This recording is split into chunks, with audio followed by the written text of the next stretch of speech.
in this crowd. You know, I had somebody just tell me a minute ago, he says, you know, there's a lot of politicians in this room. I said, yeah, put your wallet in your front pocket for sure. An event. And how many of y'all know that this is the 5-year anniversary for the existence of Wise County Conservatives? Hard to imagine that it has been 5 years, but you know, our goal has always been to make a difference, especially in rural Texas. The primary is where it's at. And this is an incredibly important election. We have a number of open seats up for statewide offices. And our position has always been, and this is just the truth, y'all, the folks door to door, I think when we got started with this group, were very focused, not just in Wise County, but across the entire state on federal elections. Because we've been misled for many, many years, and most of our lifetimes, to believe that the only way that we're going to save our country is to somehow fix Washington, D.C. And I'm telling you, y'all, like, we need to pin our hopes on something tangible, which is making the difference locally, making the difference at the state level. Because people say that Texas is going to be the savior, the salvation of Western world. I've been saying that forever, to say that the Western world is going to be saved by Texas. I think that it is actually our destiny in Texas to stand up for the cultural identity of our country and of Texas, because we have this rich cultural backdrop in Texas that gives us the ability and the wherewithal and the history to be able to stand up and say, hey, listen, we're Texans. We're not going quietly into the night. And that's where we, as all these conservative groups across Texas, we joined with Parker County Conservatives, which is like Mike Walcott's group, which I don't say anything nice about Mike Walcott, but we have some Parker County folks here, so I have to give a shout out to him. And unlike Mike, I'm not going to rip him from the stage when he's not even here. But the reality is they were very instrumental in getting this club going, and we have done this together as partnership. But there are so many other grassroots clubs across the state that have made a tremendous difference over the last 5 years to make sure that Texas is governed by physical conservatives, by conservatives that believe in our Constitution, the conservatives that are not going to be part of the Austin Uniparty. So we have a number of great conservatives that are here tonight that are going to stand up on the stage, and they're going to let you understand what their views are. So please take full opportunity to make sure that your questions are answered tonight, that you listen very intently to understand who these candidates are, because this is an incredibly important election. Really appreciate each one of y'all, and just appreciate you coming out on a night that, you know, maybe has a little bit of bad weather possibilities, because this is super important and we're not going to miss it for the world. So appreciate y'all. May God bless each one of these candidates, and may God bless Texas.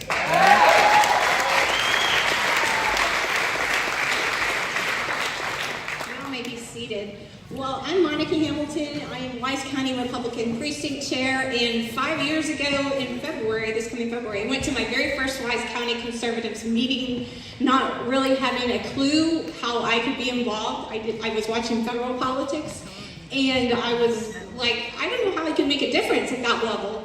And I came to the first Wise County Conservatives meeting and have been to almost every meeting since, and it has completely transformed my life and the way I think. I've learned so much, and it's about, we focus on local and state politics. I want to invite all of you to keep coming back to these meetings. I know a lot of you, it's your first time here. We meet the first Thursday evening of every month, unless there's a holiday, and our very next meeting happens to be a holiday. Next slide. So we have moved that meeting from January 1st, because that's New Year's Day. We moved that meeting to January 15th, and it's candidate forum part 2. So at that meeting, we're going to have all the local and district candidates on stage, all the local and district candidates who have an opponent, and so they'll be invited to that. That will be all the way from Justice of the Peace to our district judges to our state rep candidates and congressional district candidates. So invite you to come back to that. Next slide. Win that election, because they're picking their own candidate, we're picking ours, and those two will go up against each other night behind. This time I would like to invite the county chair of the Republican Party, Dan Jackson, to the stage. He's going to Dan Jackson.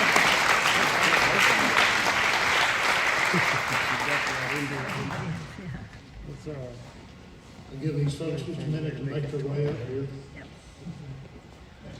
Well, this is a great crowd. Really appreciate everyone being here. As Monica said, my name is Dan Jackson. I just want to say it's wonderful to see this many people come out, especially in December. The elections are just now getting started up. And I'm amazed sometimes how little attention. So first thing I want to do is applaud you guys for coming tonight to learn about the candidates. And as importantly as learning about the candidates is about the issues and where they stand on those issues. So I have a couple of challenges for you or requests. After you leave here tonight, go home and talk to your family about what you hear here tonight, what your impressions of the candidates are, what your thoughts on the issues they talk about are. And don't stop there. Talk to your friends, talk to your neighbors, communicate with them and try to generate that interest, and hopefully they'll go and do the same so that we get a groundswell of people involved in this election. Back in the last election when President Trump was running, we didn't have this problem, but we want to make sure we get a good turnout for this midterm election, and that's very important. The other request I have, or challenge if you would, is we have the honor, I guess you would say, the privilege of selecting election workers to work the polls for the primaries and also the May elections as well. So if you're interested at all in working in any of the polls during the elections, please see one of the county chairs or myself. We'll gather your information and then we'll visit after the meeting sometime in the next week or so and find out what your interest level is. Also, we'll be looking for volunteers to help us block walk for some of the candidates and also hand out literature on election day. So we would appreciate your help on any of that. So finally, thank you very much for being here. We do appreciate it. And please travel safely on the way home.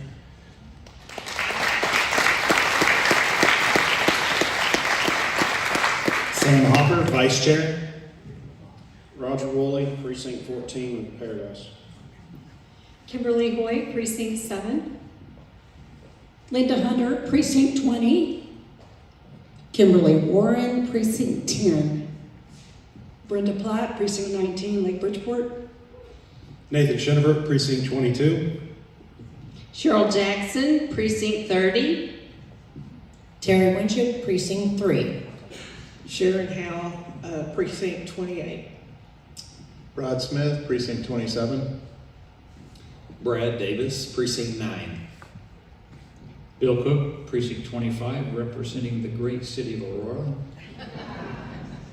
Charles Bass, Precinct 11 up in northern Wise County. Janae Goodwin, Precinct 5, east of Decatur.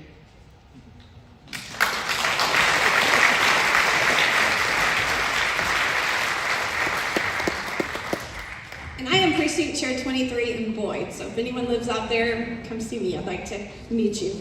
At this time, if you are an elected official, you hold office already, and you're not going to be on stage tonight, would you please come up and introduce yourself?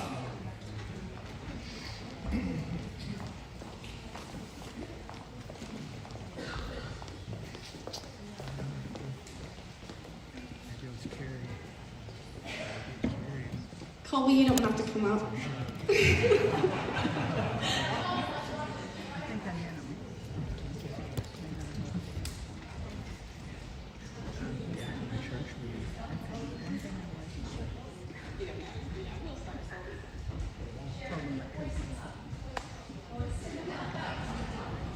My name's Colby Sean, and I'm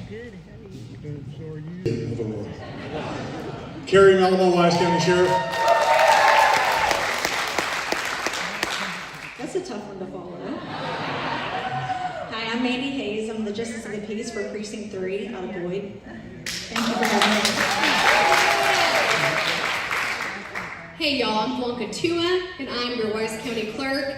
I have a house full of family. They're at my house waiting on me, but I was like, I love y'all, but I'm coming to the forum tonight, so glad to be here. Hi, I'm Lucretia Biggerstaff. I'm your Wise County District Clerk. I'm Dana Monashagan. I'm County Court at Law Number 2, Judge. There is. Thank y'all for being here.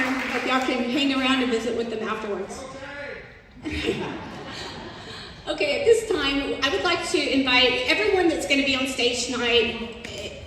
They're statewide candidates. They're going to be on the ballot for every single Texan on the Republican ballot. However, we have people here tonight that are running for office, local and district. I'd like to invite you up on stage tonight. If you're not going to be participating in the forum, come up and introduce yourself. And you have about 15 or 20 seconds to talk about yourself.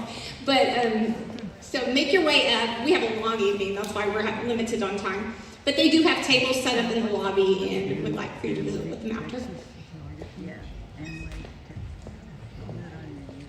Howdy folks, my name is Robert Chick. I'm running to represent you in the Texas 26th District. American homes belong to American families. We need to make sure that the American dream is attainable to the average working 25-year-old or younger or older. And right now that's not happening. Go to stickwithchick.org if you want to read more about me. Come talk to me if you want to make a difference.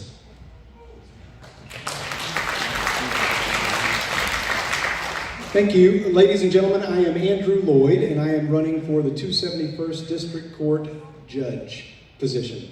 The judges trust me. I'm a certified mediator. I'm a local attorney. I've been practicing for over 23 years. I'm what you call a trial attorney, which means I'm in court every day. I'm a litigator. I know all the parts of law. I know the code. I know the concepts. I hope you'll vote for me in March. Thanks so much. I'm Cindy Barksdale. I'm running for Justice of the Peace in Precinct 2. I am fixing to retire as a 30-year educator, and it is because of my experience in education and why I'm running for Justice of the Peace, because I have watched, and well, Abraham Lincoln said it best, what happens in homes in one generation happens in schools in the next, and happens in your government in the next generation, and the lax consequences that we have in education, the push down of different policies that we have in education, is the reason why I'm running, because we have to stop that slide from coming into our government.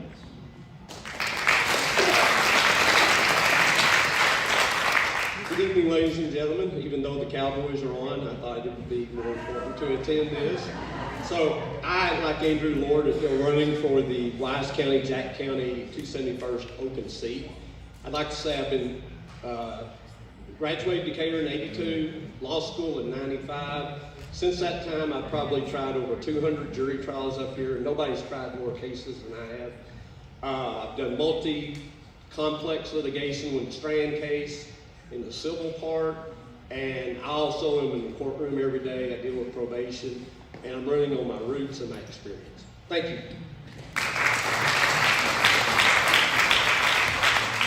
Hi everybody, I'm Ed Villa, running for Justice of the Peace Precinct 1. Just wanted to say that I am fair, hardworking, and vote for me, please.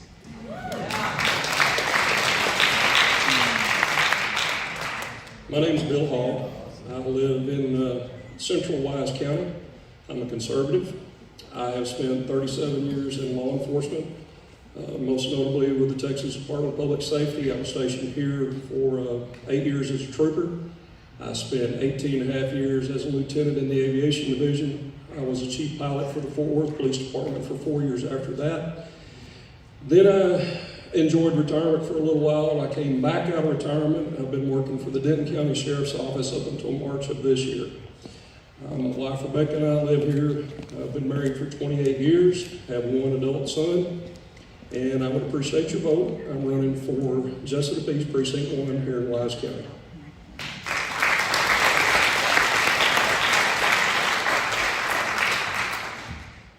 Well, before we get into the candidate forum portion, we had a candidate who is running for state office reach out to me really late last evening. He was not supposed to be able to be here tonight, but he asked if we could fit him in somewhere. And so before we get to the forum portion, I would like to go ahead and invite him up on stage. He is running against our Lieutenant Governor. Welcome, Timothy Mabry.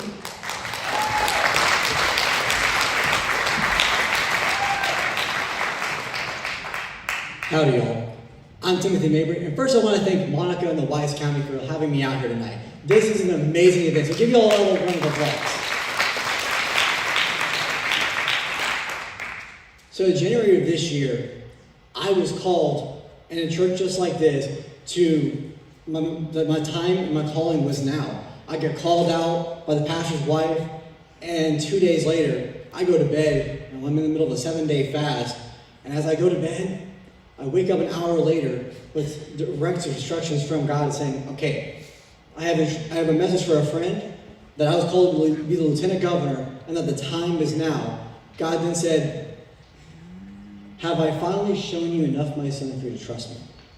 So in January of this year, I said, you know what, God, if you want me to run for this position, this is going to be for you. This is not something that Timothy is wanting to do on his own, because I am called by name to do so. And in the past 10 months, 11 months now, since that calling has happened, I have gotten to see and been shown the corruption, the problems, and everything that is going on in Texas.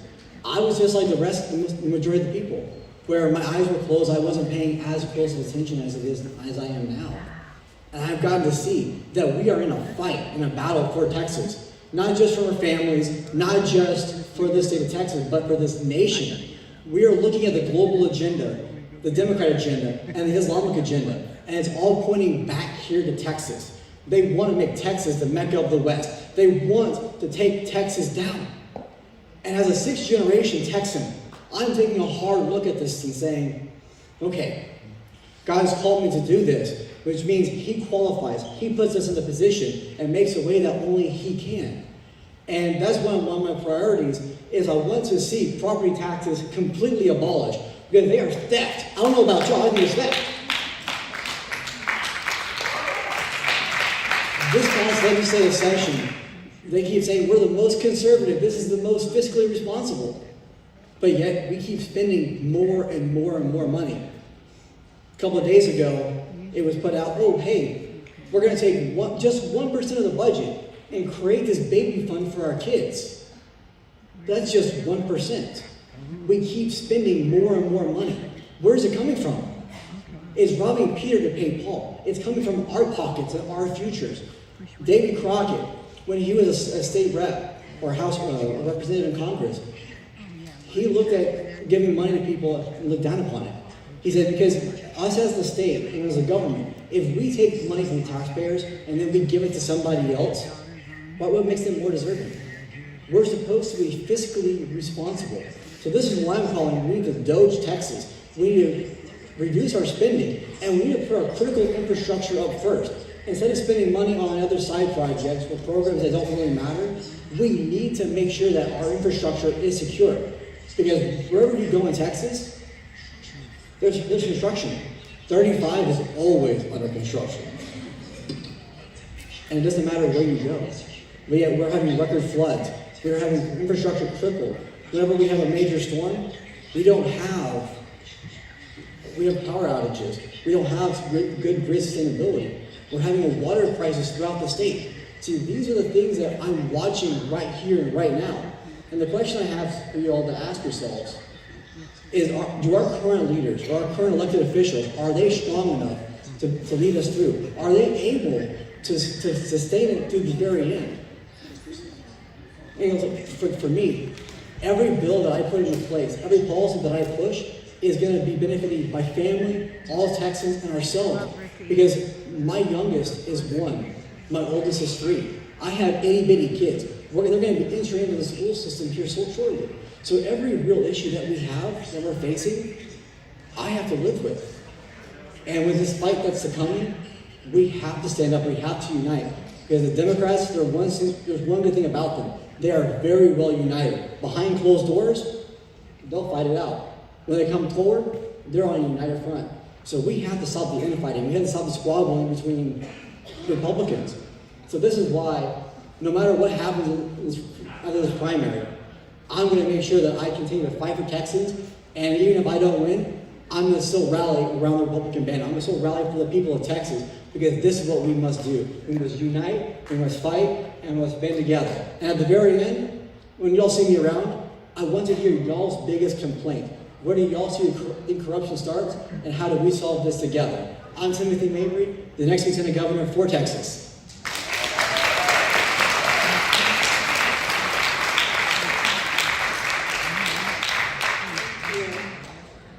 Thank you. All right, well, we're just about now to enter into our candidate forum portion of the event. If you are a candidate, an attorney general candidate, make sure and be at the back of the room because you have, sorry, I've been talking too much. You will have private interviews. Can you put the next slide up, please? All right, I did not make a program for the evening, so I wanted to just give you a little heads up. This is what the evening is going to look like. If you want to take a picture, it's going to be a little bit late. I think we're going to get out at around 9 p.m. and we will not take an intermission. So if you need to get up, there's coffee in the back, cookies, water. Y'all just feel free to get up if you need to. Let's see. I do want to say that we had one of our Attorney General candidates, Joan Huffman, canceled coming at 5 p.m. tonight. So we only have 3 here tonight. Let me see my notes here. Next slide, please. Oh, okay.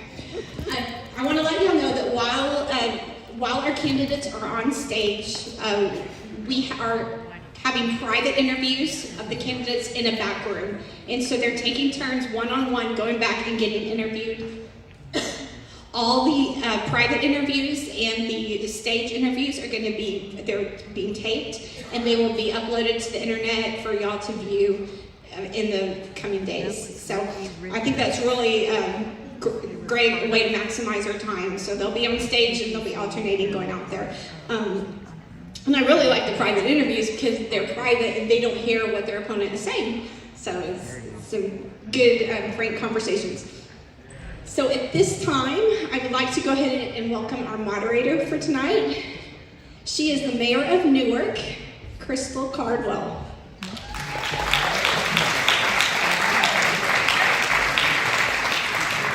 God, it feels good not running for anything right now. I got reelected for another term, so you're kind of stuck with me if you're in Newark. I'm going to take this off. It's a little warmer than I thought up here. Okay, we're going to go ahead and invite those that are running for governor. If we could please have Evelyn Brooks and Dr. Pete Chambers come on up to the stage, please. Miss Brooks, I don't think I saw you earlier. There you are. Hey. And we're going to give you both a minute each for an opening statement. I will say this. They keep asking me back to moderate because I'm mean. When you go too long, I'm like, wrap it up. So if you see me kind of do one of these, that means let's go in the nicest way possible. So if you'll just take a seat, and these should be live. Is that right, Monica? They're live? Awesome. Okay. Well, ladies first, I think that if you'll go ahead and just do your opening statement, and then what I'll do is then I'll ask you both a question. I'll give you a moment and then you a moment to answer. The questions that I'm going to ask, they'll take 30 seconds to answer, so if you could try to answer in 30 seconds, that would be great. If you go over, no worries, I'll do one of those. Yeah, get comfy. Get comfy. We're in Wise County. Thank you so much. Good evening. Thank you so much, Wise County Conservatives, for inviting me here this evening. It's always an honor to be in front of you all, my fellow neighbors, my fellow Texans. Good evening, I'm Evelyn Brooks. It is my greatest honor to be here to let you understand why I'm running for governor of Texas. As your State Board of Education member, I've seen a lot of things. I've seen a lot of corruption, and unfortunately, I've seen education take a different turn. So I'm stepping up to restore our education system, restore morality, righteousness, and transparency. I hope that you'll give me an opportunity to explain more of the reasons why I believe that I'm your leader for the state of Texas. Thank you. Mr. Chambers? Test. All right, here we go. So my name is Pete Chambers. Yes, I am a doctor. I know it's doc is a term of endearment. But I picked that term up in 2004 in Iraq as a flight surgeon for the Green Berets. And that's really where I first learned what the term of endearment doc means. So when they said, are you going to use your nickname to run? I said, yes, I am. Because I'll treat you just like I treated those soldiers downrange, with all of my body and all of my heart, with everything I got. Now there's something I learned from Bob Hall, and this is a horseshoe nail. and this isn't a gimmick, this is true. I want you to think about this. This is your vote. Whether you vote for me or not, this is your vote. A horseshoe nail. For want of a nail, a hoof was lost. For loss of a hoof, a horse was lost. For loss of a horse, a rider was lost. For loss of a rider, a battle was lost. For loss of a battle, a war was lost. For loss of a war, a nation was lost and freedom was lost. So every vote counts. But just as insignificant as one single horseshoe nail is an outsider coming in against a war chest of millions of dollars, 87 to 100 million, going up against a machine. Because I spent a lot of time serving this nation, 39 years, the last 8 of it in Texas, on that border, during the COVID mission. I've seen everything. I know the rights and the wrongs. And so for me, my ask of you is that you trust me to have a servant's heart as I run for the senior public servant in the state of Texas. Thank you.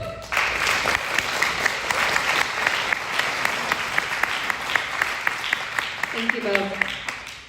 Okay, I will direct my first question to you, Ms. Brooks. What is the fundamental role of government?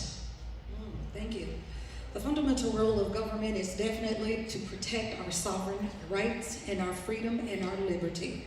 It is to uphold the United States and the Texas State Constitution.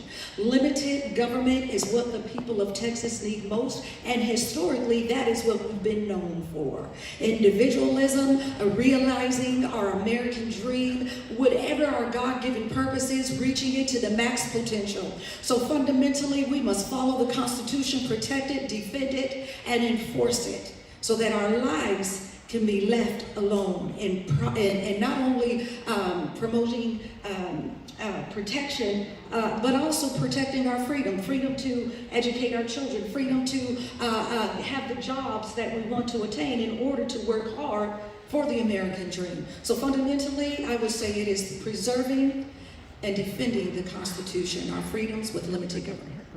Thank you very much. Same question to you, Doc. What is the fundamental role of government? Absolutely. So I've worked for the government for a while. And it started in 1983 under Ronald Reagan, who was a true conservative Republican. And I've gone all the way through, I won't usually NASCAR names, but I'll say I worked for the last president. But underneath him, I worked for the Texas National Guard, which means I worked for Governor Abbott, who was my commander-in-chief, and I respect the man. I've talked to him face to face on many issues, but government in this constitutional republic is to stand in the gap, to interpose for those that are below them in the sense of the hierarchy of things with regard to government. So if I say the federal government can overreach into the state, who interposes? It's the governor. And it's my job as governor then to, by the doctrine of lesser magistrates, to hand that power, if you will, perceived power, but power to the lower elements, right? The county commissioners, right? To represent you, to interpose for you, to protect you. Not to increase government overreach, but to decrease it. And it is to, as Evelyn said, it is to represent, and it is to be fair, in my view, and equitable. Now those are things that are certainly inalienable rights that are passed down by our Creator. Life, liberty, the pursuit of happiness, or property. Is to protect your property and your happiness. Thank you. Thank you very much. Both great answers. Thank you. The governor often sets the moral tone of the state. So how does your faith guide your leadership and decision making?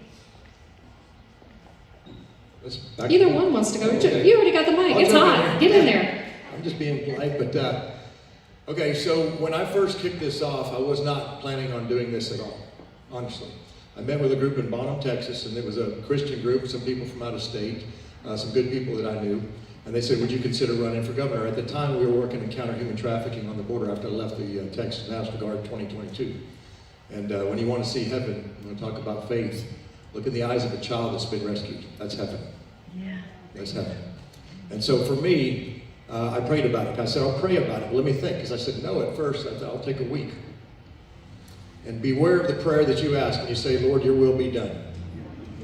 beware of that prayer, because here we are. We're sitting here right now. Now, I'm a former paratrooper. Once you jump out of the plane, you don't go back. There's only one time you go back, and that's when you're a toe jumper and your static line keeps you banging on the side of the plane until they pull you in. I don't want to be that either. So that's a harder way to get back in. But it is the natural progression. And I'm, first of all, sinners. I'm going to say that right now. It's the natural progression of a godly man to see injustice and to seek it out and to stop it. So, by my very motto of my unit, De Oppresso Libera, to free the oppressed, I believe that faith is the cornerstone. Thank you. And by the way, I hope we're all praying when we jump out of a plane. I don't know about you, Ms. Brooks, I'm praying when I'm jumping out of a plane. Go ahead. Yeah, good question. So I believe that morality and good leadership go together. I have a biblical worldview. So as such, I have a higher calling. So this higher calling prevents me from compromising. This higher calling reminds me that I am on a mission. And this mission is a humble servant. This mission is to put the people before profit and power. This mission is to ensure that even the most vulnerable and the weakest are protected, and protected under the constitutional law. Again, I keep going there because as a Christian, God gave us the law first in the Old Testament. And then he gave us grace and... We'll just use one. And then he gave us grace and mercy in the New Testament. So that's my time, but thank you.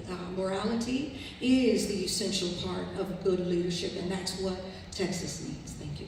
Thank you. Thank you. Here we go. This is the one we all want to know, folks.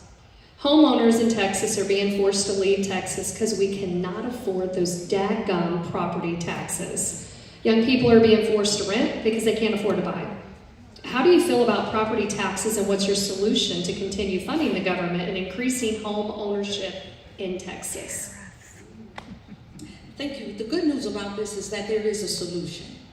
We the people. And it's time for us to take back our God-given right? Freedom, liberty, and the pursuit of property is really what it was intended to say.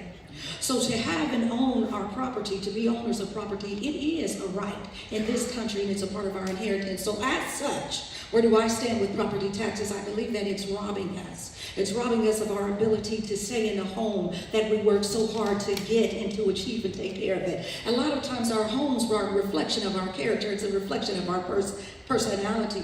So as such, we need to abolish the home property taxes. Why? Property taxes can be replaced with a uniform sales tax. And I think with proper economists coming together to see how we can make it work, we can make it work so that we can save our homes, so that we can stay in them. Thank you. Thank you. What she said. Nice try. Absolutely. It seems to be that when you look at, and I'm not a politician, by the way, truly the definition of politician from Aristotle is the polis, the city-state, is to add action to it. We haven't seen a lot of action in the last 11 years, and so what we need is, instead of talking out the side of our mouths and belly aching and carrying on, 40% of Texas doesn't own a home, yet 34% of your taxes, your rent bill is taxes, and you from the top down, this is the finger pointing that I see. It's the lower level people that are doing it. It's not the county level. It's the county level. It's their fault. Right? We don't tax for that. Well, you set the conditions for, which are the second and third order effects, would then relate to that. So if I declare an emergency, and many counties are still in emergency, all the way back to Harvey, you get a 3.5 increase there. You get a little increase here. When you bring in lots of developers from out of state, out of the country, you incentivize them with no usury fees, no taxes to take care of the infrastructure. So we need to flip that around. We need to look at the waste, the fraud, waste, and abuse that takes place. I've heard upwards of 60 to 80% of school taxes are based upon the administrative costs. So we need to streamline that as well. You've got 1,207 school districts out there. I think we can narrow that down. I think we could abolish the TEA. I think we could abolish the Texas Medical Board. I think we could get rid of a lot of administrative costs. I think we're in 30 seconds. Thank you. Thank you both. Okay, what do you consider being the biggest threat right now in Texas? I'll go ahead and let whoever would like to jump on that grenade. Jump on that. All right. If you don't know me, you have to know that I spent a lot of time protecting each and every person in this nation and this state. I've bled on foreign soil for every person, left, right, middle. It doesn't matter what color you are. It doesn't matter if you have nose rings. I love you just as much. I don't care about any of that. I've protected every one of you. But understand this, there is something nefarious out there. William Barrett Travis talked about it on 24 February 1836. He said, fellow citizens and compatriots were besieged on all sides by enemies under, at that time, Santa Anna. Now it's the World Economic Forum. Whether you believe that or not, the globalists are trying to take this state. This is a prize jewel, and we have got to stand in the gap. So if you have a baseline of security, which is what I know how to do, if you have a baseline of security, that's where everything else starts. Now financial security comes next. Water. How many minutes do you have without air?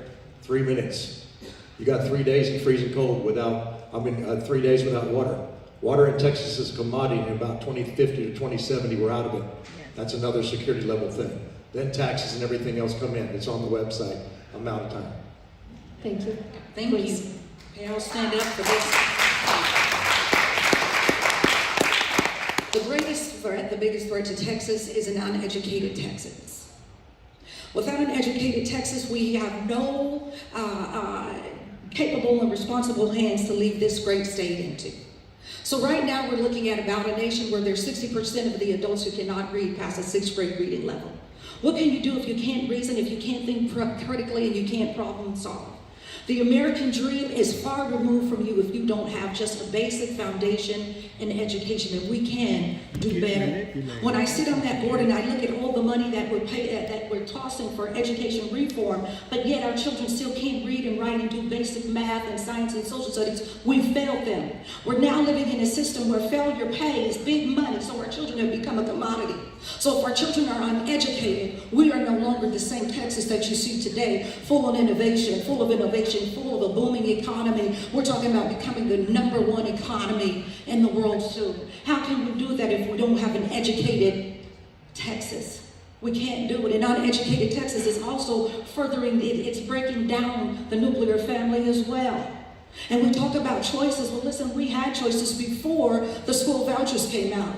I used almost all of those choices. I homeschooled, I private school, and I had public homeschoolers toward their accountability system, and now our private school choices. Why do we need that entitlement?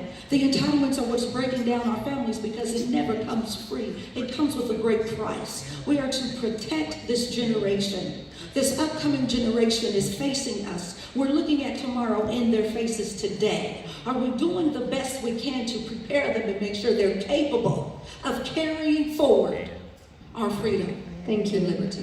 Thank you very much. Last session, Representative Hopper plus over 20 co-authors filed HB 4914, a bill supported by Texas Public Policy Foundation that would have put Texas on track to follow Florida's footsteps toward a completely independent state, military force trained and equipped to take on missions like securing the border without federal government.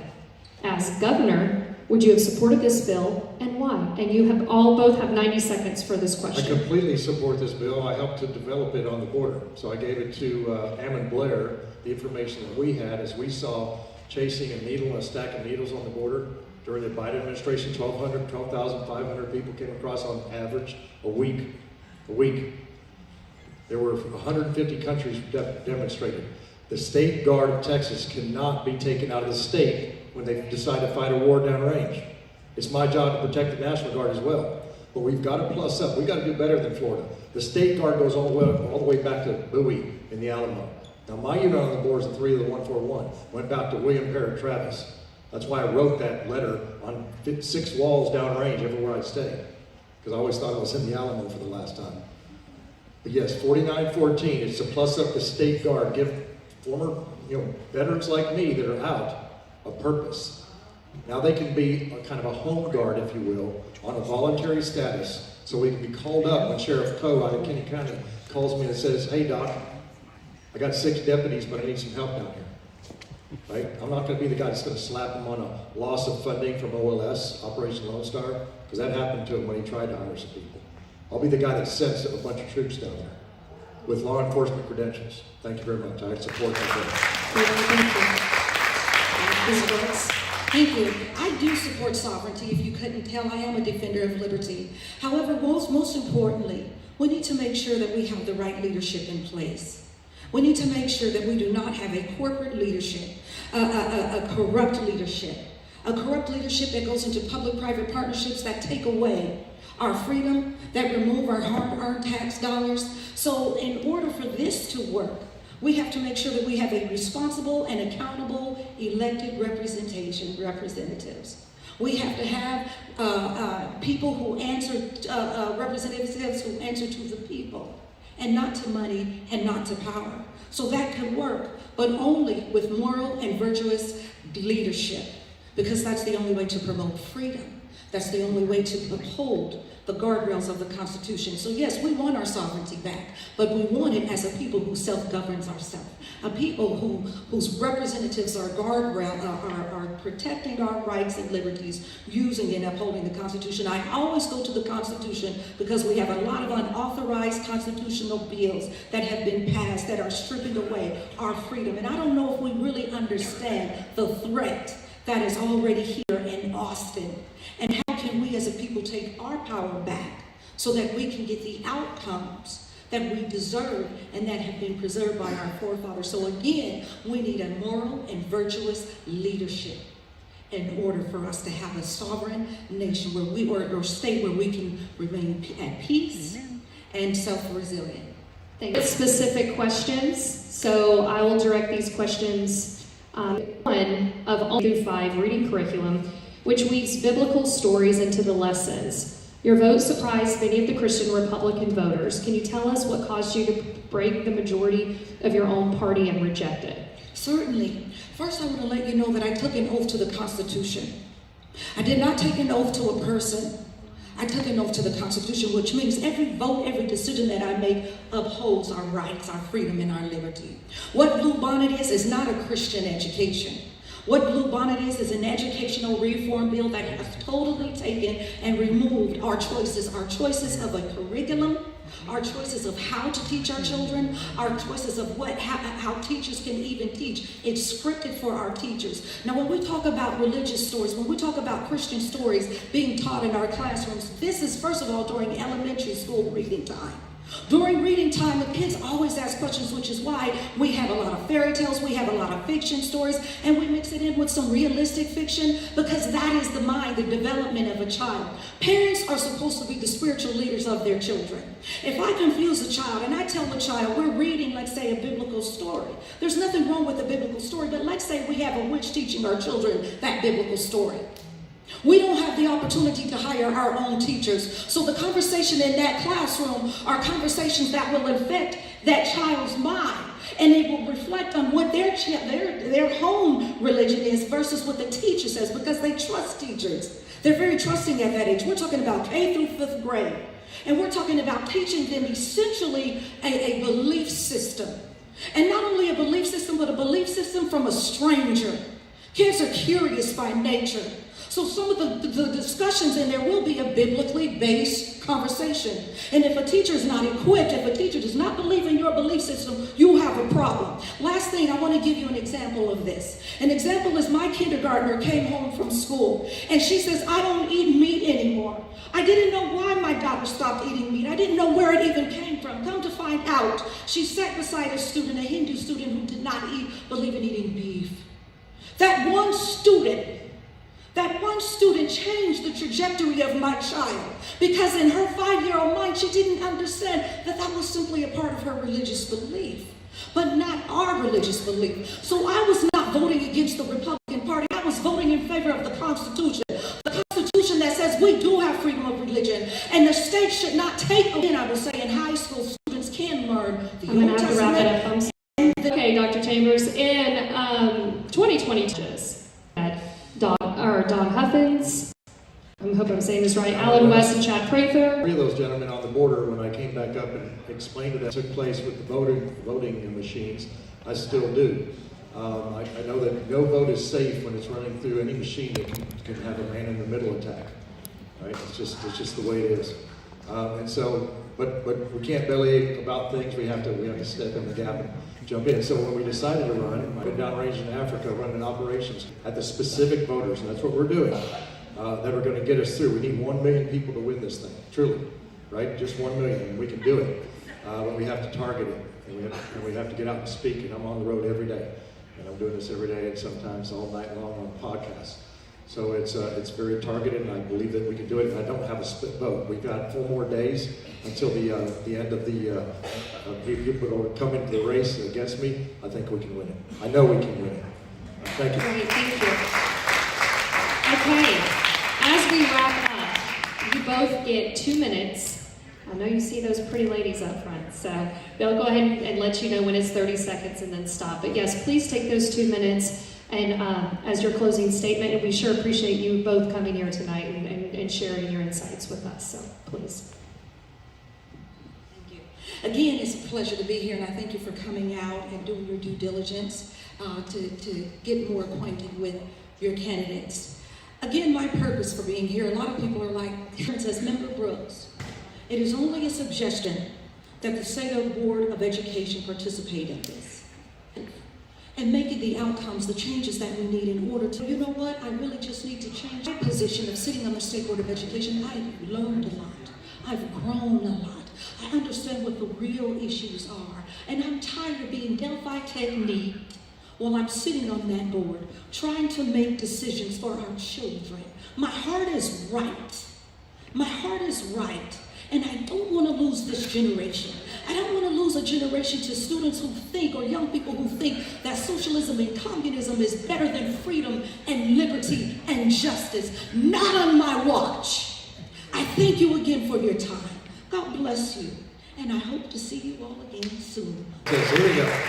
Thank you for saying not on my watch, because now I know what I have to say in the next 2 minutes. Ezekiel chapter 33, there's a chapter about the watchman. Ezekiel chapter 33. The watchman's job is to stand on the wall. I've done it as a soldier for many years, as an 18-year-old all the way up to 2022. It's my job you've got to sleep in bed at night knowing that you can sleep in peace. And you men out there, I can sign you up to be in the Texas State Guard, and you can help us to keep the peace. But know this, if the watchman doesn't do his job or her job, it's on their head. It's on my head. It's the only reason I'm in this race. So there's 3 movies, and that's why I put this on. I want you to think about it. True Grit. It's going to take some grit. It has taken grit just to get this far. We've been called everything but what I am out there by pundits, and I don't care. They're children. We have dealt with a lot of hate mail, a lot of things that, threats, because we're going against the Sharia cities and things. Got it. I'm protecting this nation. The second movie is Braveheart. We've got to unite the clans. We got any Scots-Irish in here? I'm sure we do. I don't care what color your kilt is. We've got to unite. Tea Party, GOP, we've got to unite. All right, what you heard earlier. We've got to unite. Third movie, Gladiator. I've got to take the Republic and I've got to give it back. The Republic of Texas, I've got to give it back to the people. Thank you. Thank you very much.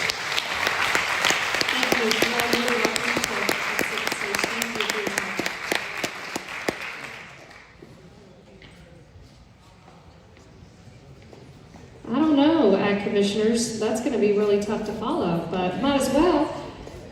We'll go ahead and ask those 2 running, please. We have our current Ag Commissioner, Sid Miller, and that is running Nate Sheets. Please come up to the mics. It's safe up here. Sid?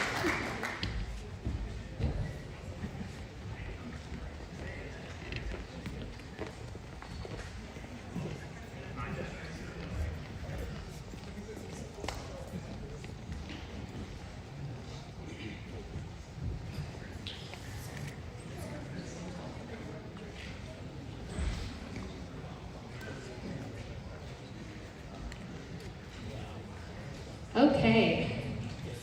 Again, this is going to be a 30-second introduction with your name and what you're running for and why. We know what you're running for. Just nix that. go ahead and use the Y.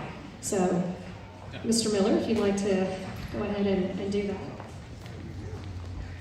30 seconds, all right.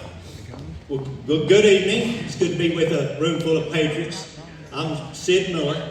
I'm pro-life, pro-God, pro-gun, pro-constitution, pro-business, pro-Donald Trump, and I'd like to be re-elected. God bless you.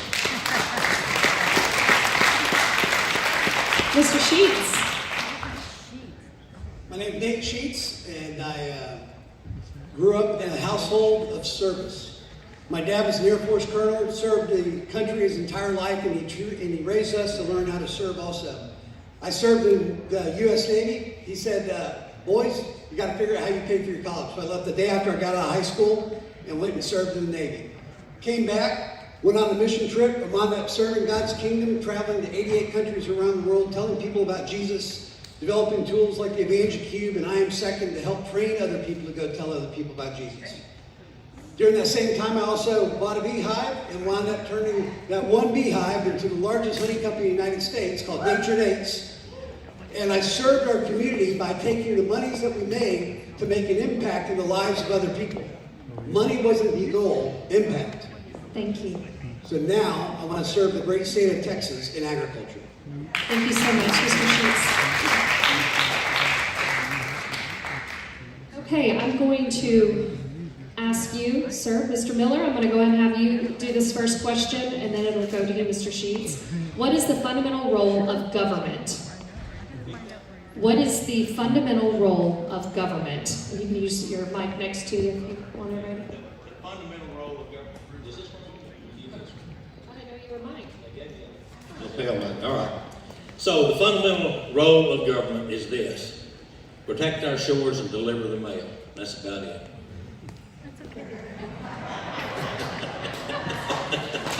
Okay, that sounds good. Mr. Sheets. Yeah, I'm a bit of an originalist when I think about the Constitution of the United States. I don't believe it was written to be able to determine where you are in time to figure out how applicable it is. And so I believe that the Constitution provides us life, liberty, and guaranteed happiness. And the role of government is to stay out of our lives. And too many times, government gets in there and thinks that they can fix things, and they can't. So that's what we need in Texas, and that's what we need in the United States. Thank you. Okay. Mr. Sheets, I'll direct this one to you first. How does your faith guide your leadership and decision making? In 30 seconds, please. Yeah, so, I'm a follower of Christ. And the Bible says that God created us for good works that He designed in advance that we should walk in. And so, as a follower of Christ, my life is to be about that, discovering the good works that God has for us. So whether I'm in full-time politics or whether I'm in business, every single day is about making an impact for the kingdom. And so as I look at the places where the Lord has placed me, I see that God's hand is all over bringing me the right people with the right skill set at the right time to be able to come alongside and link arms and make an impact for God's kingdom. And that's what we're going to do here. Thank you. Mr. Miller. Well, actually, I never really wanted to be in politics. I was recruited, resisted it, talked to my wife about it. She was very encouraging. I prayed about it, and I felt God was putting me in this position. I didn't know it at the time, but now as I look back over my life, having been an 8th generation farmer and rancher, graduate of Tarleton State University with a degree in vocational ag, being an ag teacher, raising just about every crop you can grow in Texas, being an FFA advisor, 4-H leader, raising cattle and horses, a livestock judge, teaching agriculture. I see back over my life, I think God was preparing me for this very moment in my life. So when God says He calls you, you better get all in. You don't want to disappoint God. Thank you. Okay. All right. Commissioner Miller, we'll go ahead and ask this of you first. Over the past century, we've seen forces tighten on the grip of small farmers, making farming unprofitable for large producers, or all but large producers. Pretty much what are we doing right now for the young people who are no longer going back into that field, and for those rural small farmers that are independent and self-reliant? Well, we take it very seriously getting young people into farming. Right now, farmers are less than 1.5% of our population. When our country was founded, 95% of the people were farmers and ranchers. If you didn't grow it or kill it, you didn't eat it. But we have 1.5% less than that feeding the rest of the world. So we are trying to get young people involved in agriculture. The average age of the American farmer and rancher is about 60 years old. So we have young farmer programs where we help young couples, young single people. We give them a hand up with a grant.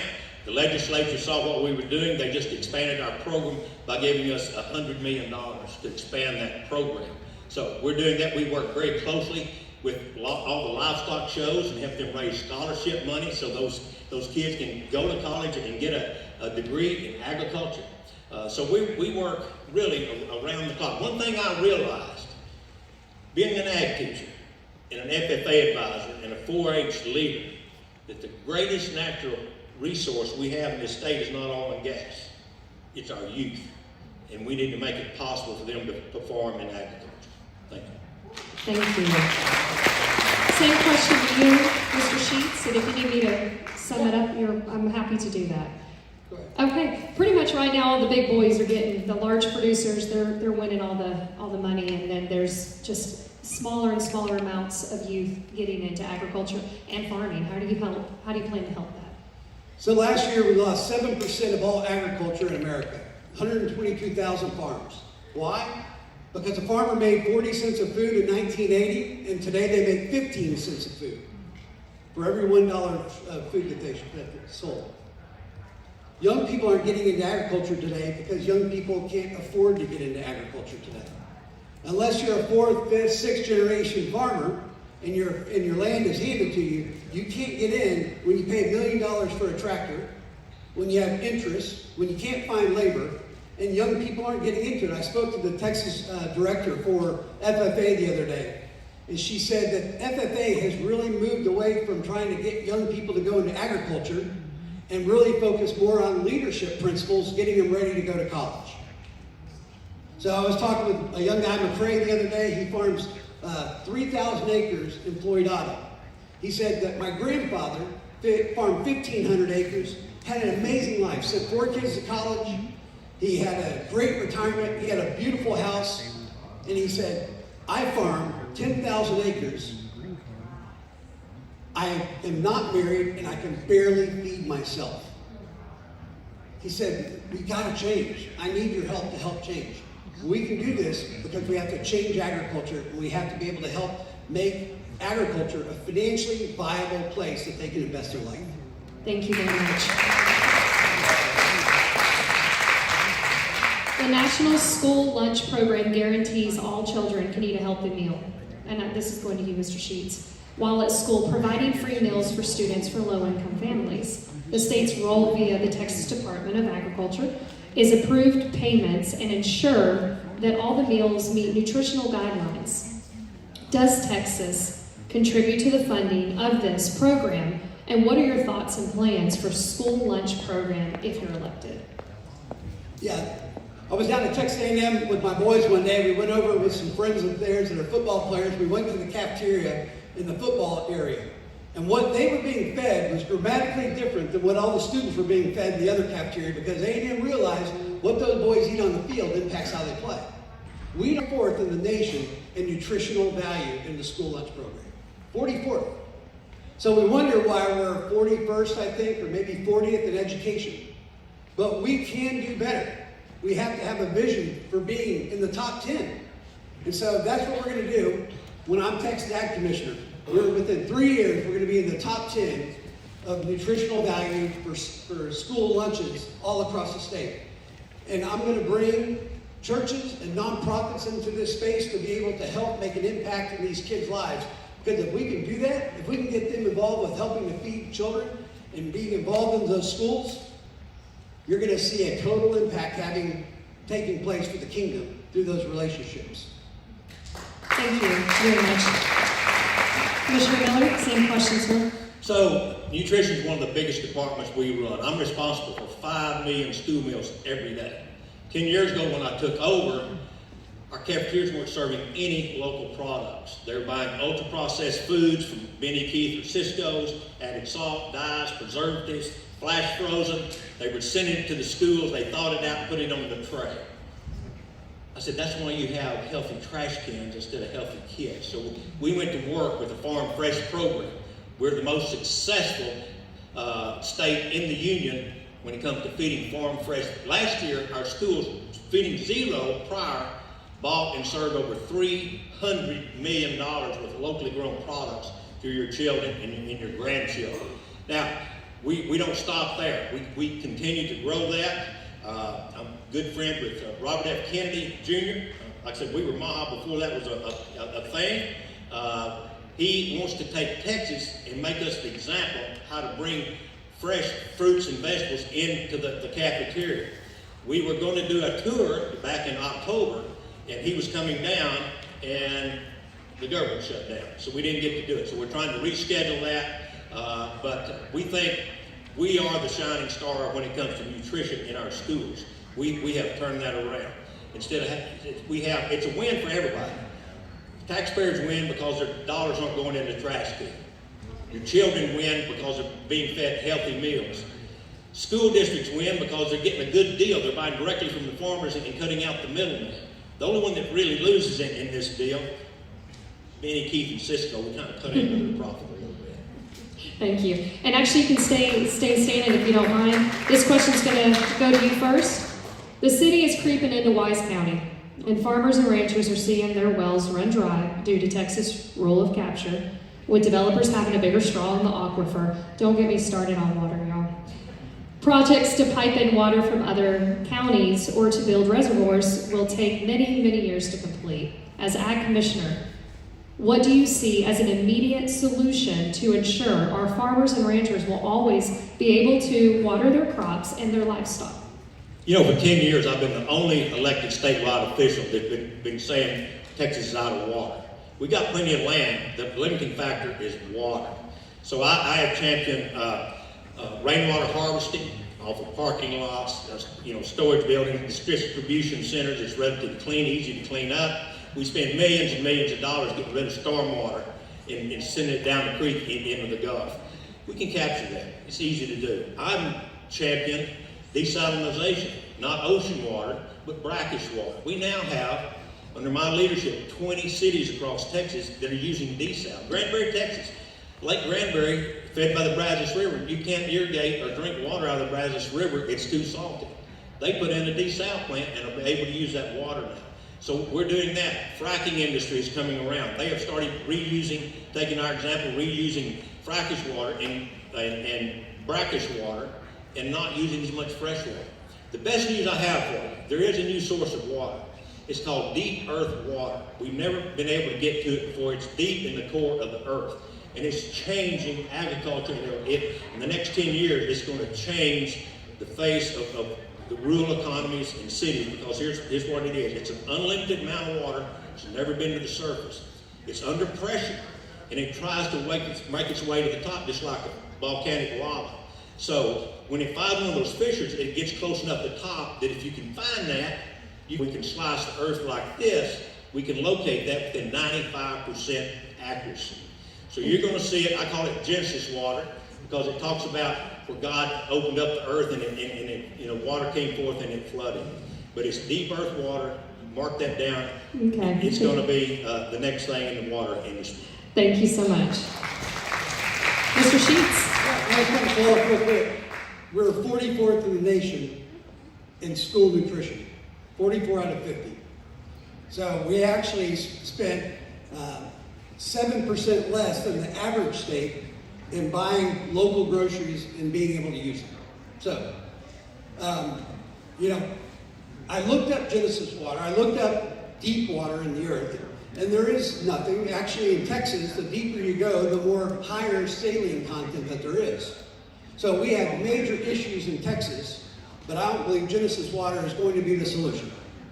What's going to be the solution is Senator Perry, who endorsed me. He's the head Senate of the Ag Committee in the Senate. They've been working on 6 different ways to be able to capture water. Water capture systems, one.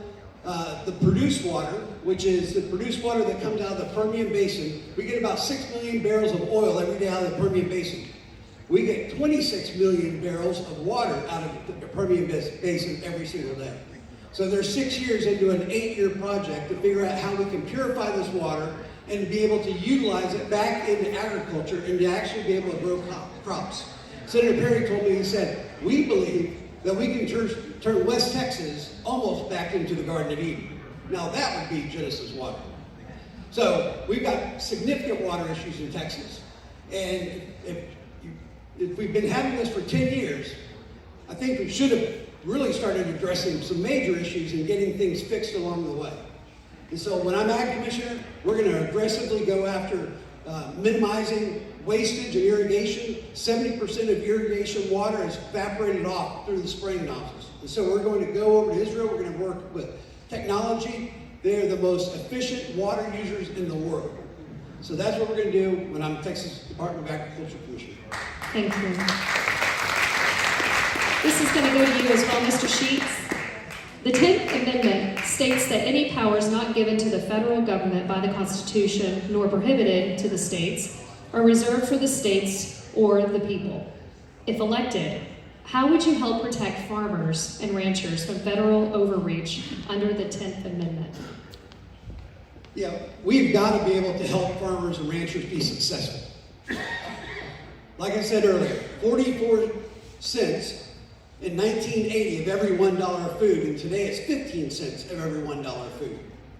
It doesn't matter about the overreach of the federal government if we're losing 68 farmers every week in Texas like we did this week and last week and the week before. We have to be able to go in and help producers be able to access markets. When I got into the honey business, when I started with my one beehive, I used to go out, Patty and I would actually bottle honey by hand, and when I get up at 4 o'clock in the morning, go put honey on the shelf. That eventually gave us enough momentum to where we could be in all the grocery stores in America. So when I talk to agriculture, whether you're in corn or cattle or cotton, every single one of them says the same thing. We're going to lose $150 to $350 per acre this year. I was talking to a rice farmer the other day. He was going down to sell his rice for 40% less than the actual cost. And he farms 6,000 acres. So we need to be able to have a government that can help encourage, empower entrepreneurship in agriculture and help farmers and ranchers be successful by selling more products to more people for more money. Thank you.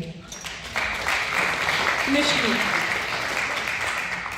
The 10th Amendment, pretty much the question is, if elected, how would you help protect farmers and ranchers from federal overreach under the 10th Amendment? Well, the 10th Amendment is states' rights, just to refresh it.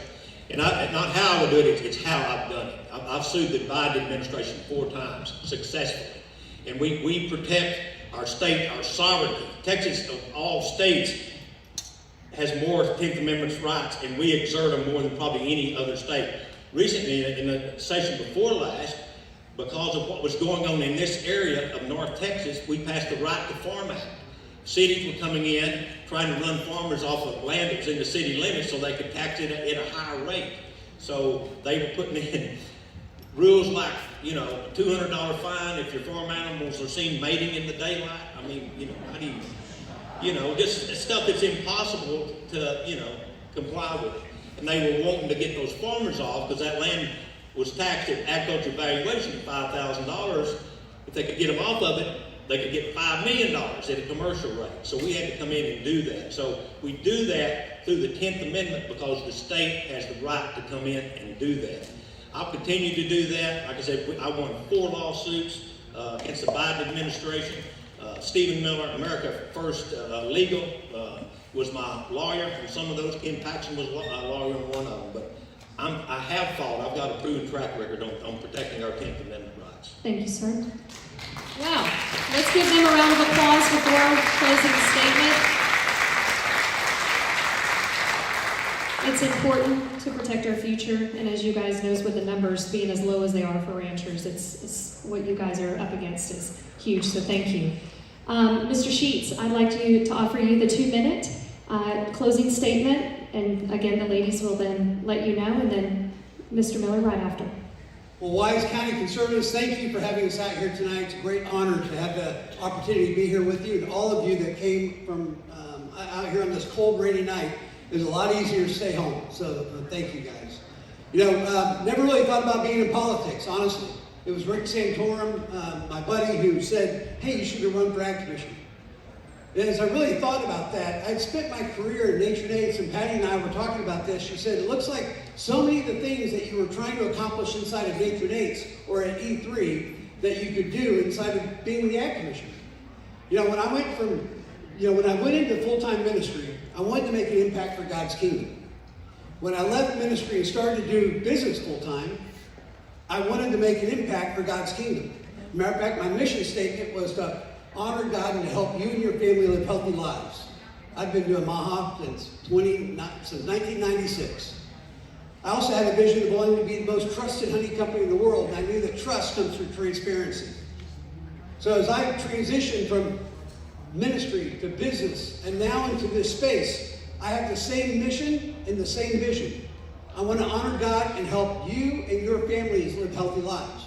And the only way we're going to be able to do that is by being the most trusted agriculture industry in the world. Because right now, people do not trust the food that they eat because everyone feels like it's helping to make us sick.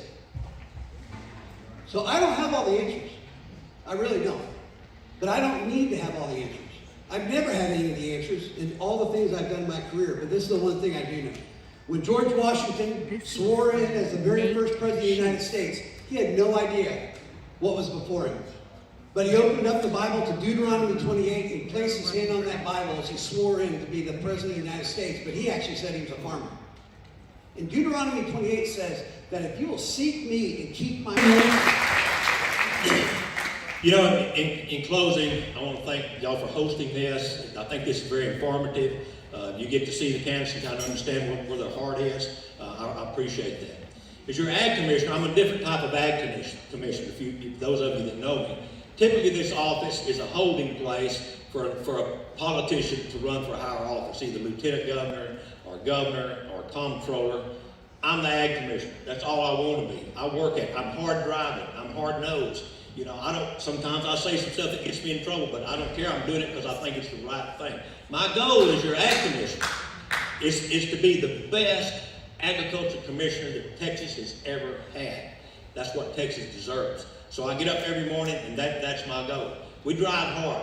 I've got 45 people going on to foreign countries to promote Texas agriculture in the next 12 months. We are going around the globe. We promote Texas. We take care of rural health care.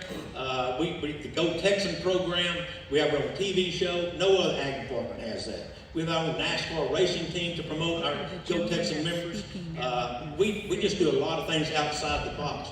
The thing that I'm most proud of, the Texas Sunset Commission is a state agency that reviews periodically all the state agencies on rotation. We just went through that. They came to us at the exit interview. That's where they tell you the findings and where your shortcomings and what you need to do to improve. And sometimes they take part of your agency and move it somewhere else. Or sometimes, the reason they call it sunset, they just let the sun set on you and it never comes up and you go away. So we'd sit down for our meeting after their findings and they said, Commissioner Miller, we want to share something with you. All the decades that we have been running the Sunset Commission, the Texas Department of Agriculture is the most efficient, best run agency that we have ever reviewed. That made me feel real good. Not about me, it's about the type of employees we have and how they care for Texas and the job they do for you. Now, endorsements are important in this race, but the most important endorsement that I could have is your vote. God bless you. Thank you. Thank you both. Thank you.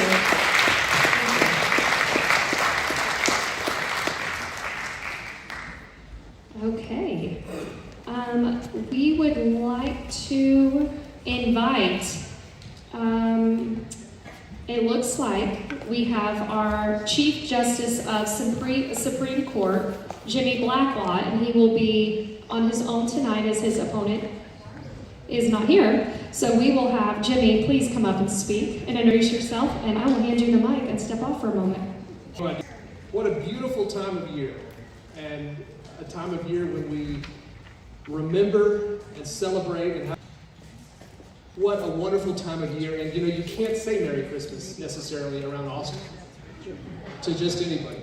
But I know when I come here I can say Merry Christmas, and the thing is when people in Austin look at me funny for saying Merry Christmas, then I say it to them again because those are the people who need to hear Merry Christmas more than everybody else. But it's great to get out of Austin. For me, it was a statewide. It's great to get out of Austin and come to Texas.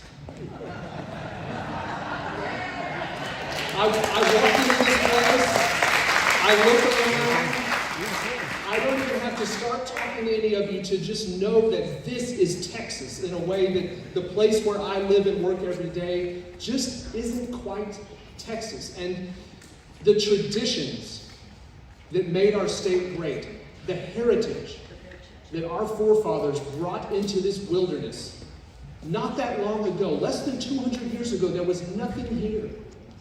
Comanche Indians. You're just as likely to get scalped as to anything else to happen to you. That's what was here. And think about the people who came just a few generations before you. Maybe your first relatives to come to Texas. Mine came in the 1840s. And my great-great-great-grandfather was the first Blacklock born in Texas. And you've got a story like that, I imagine. But think about who those people are for you.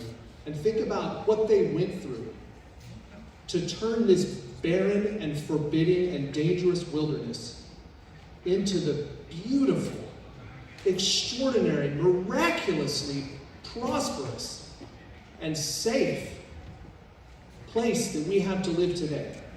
Think about the blessings that we enjoy because of the sacrifices that they made. And think about the obligation that we have to honor the legacy that they left for us, the constitutional heritage that they left for us, the cultural heritage that they left for us, the moral and religious heritage that they handed down to us. We are now the guardians of those precious things.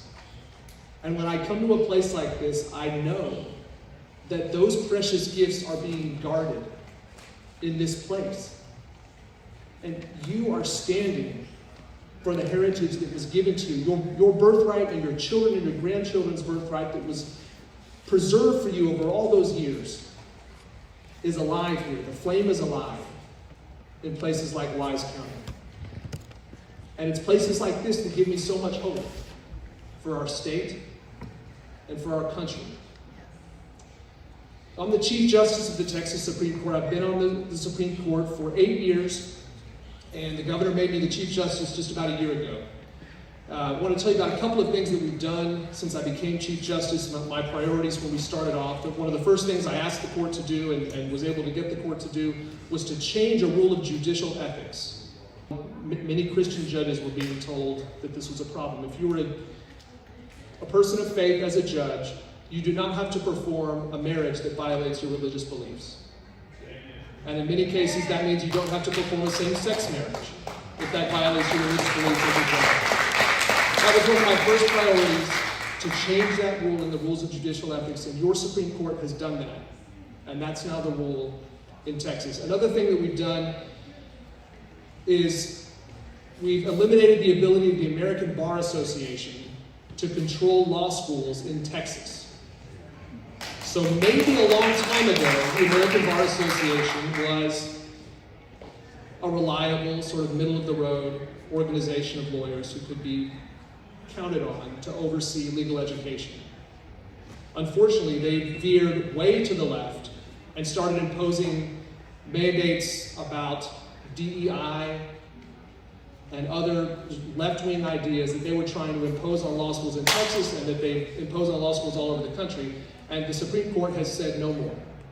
Not in Texas. Our law schools need to be encouraged to teach the law so that students can pass the bar exam and know the law and get out of the business of imposing a DEI agenda on students. And your Supreme Court is making that happen in Texas.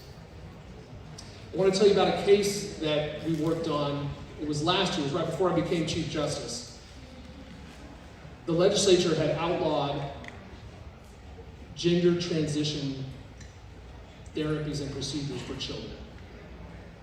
And people claim that there was a constitutional right to do that. They had a constitutional right to do that, even though the legislature had outlawed it. And the Supreme Court said, no, you do not. Not in this state. And we said that very definitively. And I talk a lot about the need to follow the original meaning of the Constitution. Our Constitution means the same thing yesterday, today, and tomorrow, unless the people of Texas change the Constitution. And so we follow the original meaning of the Constitution. It was laid down when the Constitution was enacted, when it was ratified. For Texas, that's in the middle of the 19th century. So our Constitution means the same thing today that it meant in 1876, unless the people have amended it.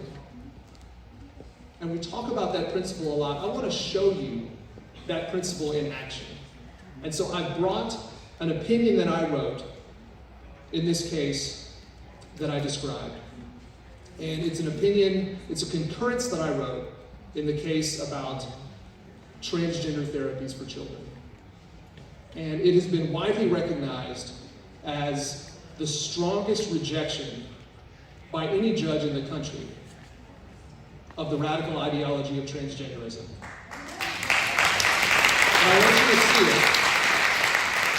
Grayson's got it over here. He'll hand it out to anybody who'd like to see it. I just want to show you the original meaning of our Constitution in action. I want you to get an idea of what it is I do and what it is my colleagues on the court do when we ask ourselves, what did the Constitution mean when it was ratified? And if you'd like to take a look, I encourage you to take a copy. I want to close like this. I was in Austin this morning. We heard cases this week. We heard 4 cases on Tuesday, 4 on Wednesday, 3 today.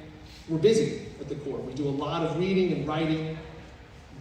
Try to focus very intently on each case that we decide, because each case that we decide becomes a precedent that then controls throughout our state.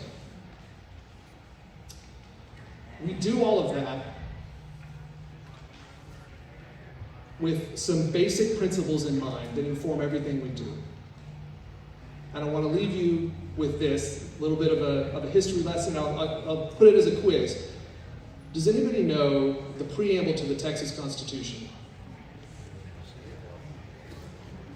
So I bet you remember the preamble to the United States Constitution. We, the people of the United States, in order to form a more perfect union. These beautiful words that we remember, that our children memorize.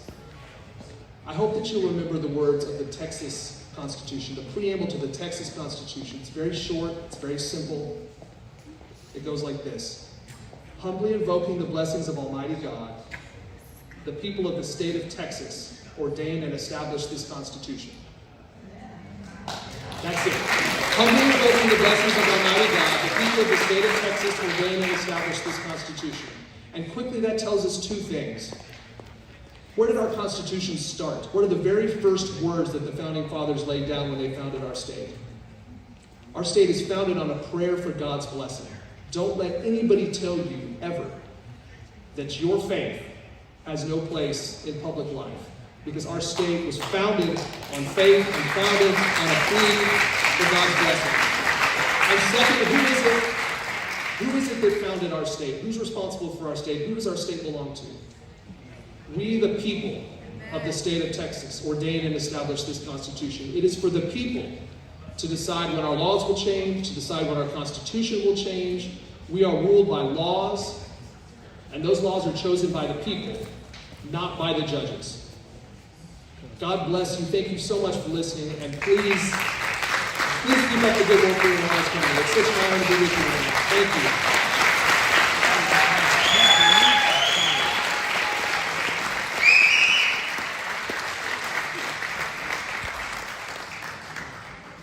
Wow. Thank you for all you do for us. I hope you get told that enough. You don't. You don't get told that enough in your seat, so thank you from all of us. Appreciate it. Okay, now we are moving to Attorney General stage. So I would ask all those that are running right now for Attorney General to please come to the stage.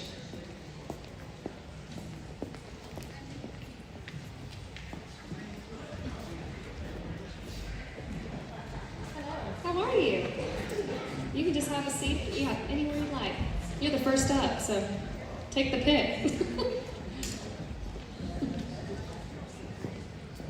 No arm wrestling over here. No. Everybody got their mic on? Yep, perfect. And these mics should work.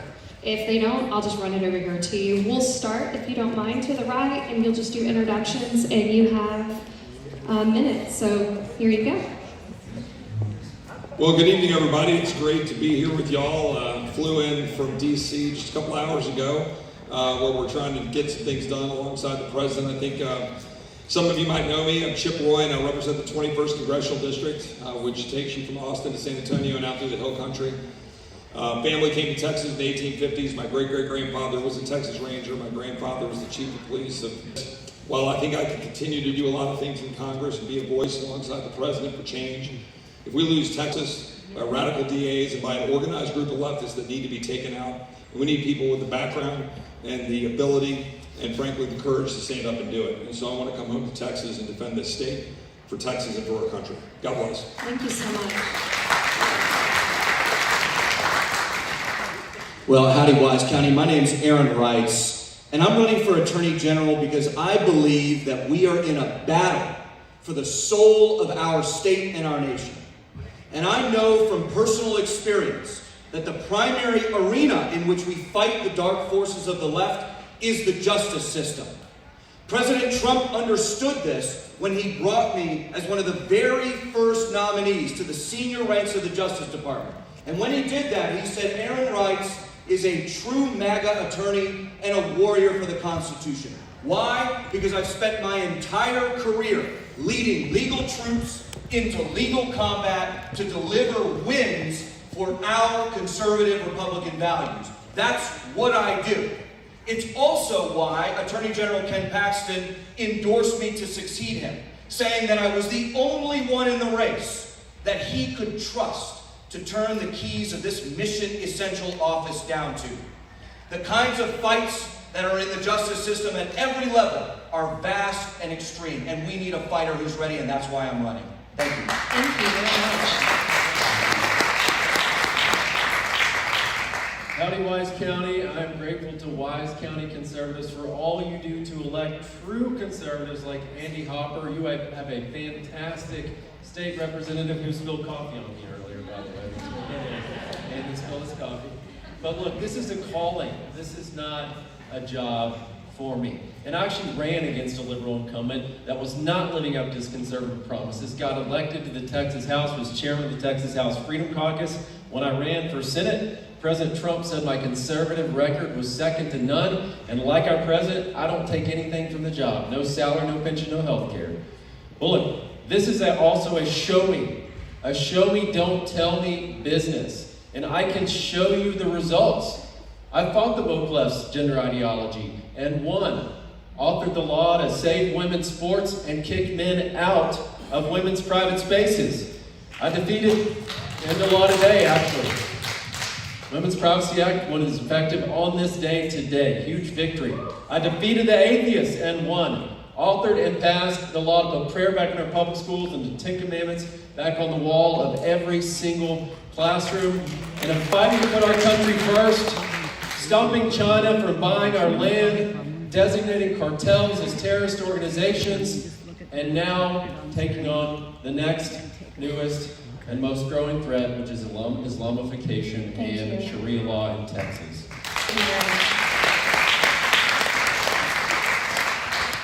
Okay, we're gonna... How long do we have on this one? Oh, you do. Thank you for asking that. It's 30 seconds. Okay. Well, the fundamental role of government is to preserve and protect liberty. And it is embedded in our Constitution. It is critical. And if we do not have attorneys general who are willing to defend our states in front of the Supreme Court and to protect our liberties, then we will lose our precious liberties. And importantly, that means fighting the Islamification of Texas, the criminals that are being put on our streets by radical leftists and Marxists, and wide open borders. And never again should we left to a Biden-Mayorkas type administration, leaving our borders wide open and leaving Texas defenseless. We should declare invasions, we should stand up, and we should fight to defend the state. Thank you very much. The role of government is to ensure that your God-given, inalienable rights to life, liberty, and pursuit of happiness are secured. And what distinguishes me in the fulfillment of that mission from the two gentlemen on my left and my right is the roles that we have played in advancing life, liberty, and the pursuit of happiness. The legislature promulgates the laws to try to make corrections along the way. But it's the lawyers, the Attorney General, who then has to go vindicate those rights in court. That's what makes me stand out. It's my legal record and delivering wins in court that sets. Those are all God granted. And you know what? We are a Christian nation. We need to be bold in saying that. And we need to be bold in fighting for those biblical values. And frankly, anyone that's in the way of that needs to be held accountable. Right? Our laws, our Constitution, those are not suggestions. This is not cafeteria style.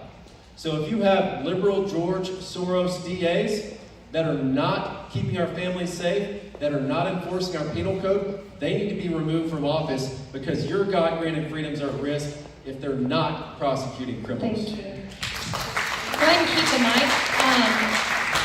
Speaking of faith, how does your faith guide your leadership and decision making? Senator, if you'll please start that one. That guides everything. That's the thing that I'm the most proud of, because for it is by grace we have been saved through faith. Alone to sustain me in this battle for the future of our state and nation, only my faith can do that. But we have to be bold in that faith. And we have to defeat the lie that the left has told about separation of church and state. That is a lie. And it's designed to stop us from being bold, and we have to call them out to end that and defeat the atheists, frankly, who push that. Thank you. Go ahead, Aaron, if you don't mind. Well, I'll tell you first and foremost, Jesus Christ is my Lord and Savior.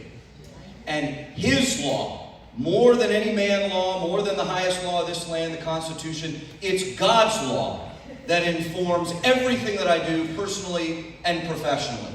That's the bottom line. Second, I believe that our constitutional republic can only persist and thrive when that understanding of the supremacy of God's law inheres in everything that we do. And that religious liberty is something that is under constant attack in every court at every level. And you need an attorney general who has litigated and won on religious liberty issues at every level. And that's exactly what I've done, and that's exactly what I'm going to continue to do as your next AG. Thank you. Representative? Well, 13 years ago, I had just gotten through beating stage 3 Hodgkin's lymphoma. And my wife is a saint, who carried me through that through prayer and our deep faith in our Lord and Savior Jesus Christ. And I can tell you that not a day has gone by since God gave me another round that I haven't said that I'm going to leave everything on the field, to ensure that my kids and my grandkids get to live in the freest and the greatest country in the world. And the only reason to live free is to be able to share the gospel of Jesus Christ. Thank you. Thank you all. Aaron, I'm going to start with you on this question if you don't mind. Texans for Lawsuit Reform, TLR. Very powerful organization that's fought to shield corporations from lawsuits and actively pushed to impeach Attorney General Paxton. As AG, what can you tell us to assure us that TLR won't be staffing your administration and you'll continue suing companies even if the TLR pressures you not to? And you have 90 seconds. Well, look, I want to be very clear. I stood by Attorney General Ken Paxton when the coup happened against him in October of 2020, and I stood by him when the sham impeachment happened. I'll tell you that the two men I'm sitting next to were the prime instigators of not only the coup against Ken Paxton, but also the sham impeachment. Mr. Middleton gave hundreds of thousands of dollars over his career to TLR. TLR, in turn, has given him tens of thousands of dollars. Now, I don't know about the financial history with Congressman Roy and TLR, but what I can tell you is that Congressman Roy was the very first elected official in America to call for Ken Paxton's removal from office in October of 2020. He then spent the entire spring, summer, and fall of 2023 calling for Ken Paxton to be removed from office. Mr. Middleton, on the other hand, has contributed nearly $1 million of his own inherited money against funding Paxton's primary challengers in 2022, bankrolling the House impeachment managers, bankrolling the single largest donor to the House Republicans who voted to impeach him, and was widely reported in right-wing, left-wing, and moderate media as one of the lead whips in the Senate urging for a conviction. And if you talk to Ken Paxton himself, he'll tell you the same. Meanwhile, Chip was on the news saying the same thing: get rid of him. If you want somebody who stands with Paxton, who's been endorsed by him and who is loyal and not a traitor, I'm your only choice in this option. Senator, would you like to? 90 Well, seconds. thank you. There's a whole lot he said that's just frankly not true. I can't be bought or rented.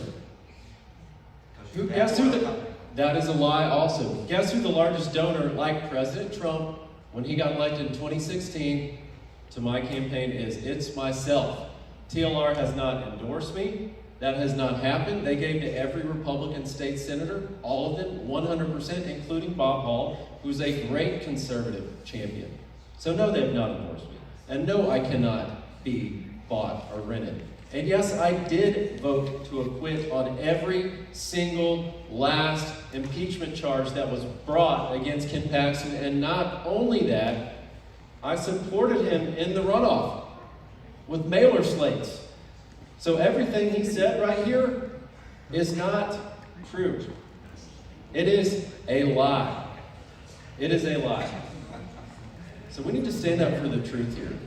But look, I'll tell you in Austin, I do challenge the swamp. The Congress Avenue swamp, they don't want me there. That's why I take on the toughest fights, like the ban on taxpayer-funded lobbying, where he works. He works for taxpayer-funded lobbies in Austin that has about 15 government clients. 15 government clients. Keep it just for him for now, please. Thank you. I'm making the point that the lobby swamp does not want me there. I don't work for them. I don't take anything from them. And that's why I take on the toughest of fights. And that's why they're after me. Because it is the USA of Texas. And that is why I take that on from or TML or TAG. Thank you very much. Chip? Well, the question was generally about whether you're going to be willing to stand up to corporations, whether you're going to be able to stand up to TLR. And throughout my career, one of the things I'm most proud of is the number of times I've stopped across the country, or stopped on the airplane flying back and forth to DC, or stopped in Texas, or stopped when I'm driving around and talking to folks at the gas station. People say, thank you for doing what you think is right. And I will do that. I will always stand up and do what I think is right. I will always stand up and defend the Constitution and the law. And that is the job of the Attorney General of Texas. I was Ken's first Assistant Attorney General for a reason. We're ideologically simpatico. We don't always agree on how you do things. And I've owned that, and I stand by that. I think that there is a way to do things. And one of those things is to stand up to corporations. One of those things is to stand up and fight insurance companies in Washington when they're lobbying you. Or like I did just this week, stand up to a bloated NCAA trying to cram through a bill and make Congress dance for more money for coaches and other things. You got to be able to stand up to the swamp and deliver. You got to be able to go up and do what we did when we delivered on the big beautiful pill and we had to tell the big corporate interests to stand down. You got to do what I did in May, which was vote against the big beautiful bill in the budget committee. Why? So that we could deliver a week later the half cuts that we got to the Green New Scam and deliver Medicaid reform, getting rid of fraud, putting work requirements in the bill, and getting $1.6 trillion of savings. You got to be willing to stand up when it counts, no matter what's happening. And that's what you need in somebody as the Office of Attorney General. Thank you. Thank you. I'm going to have you answer this question first, if you don't mind.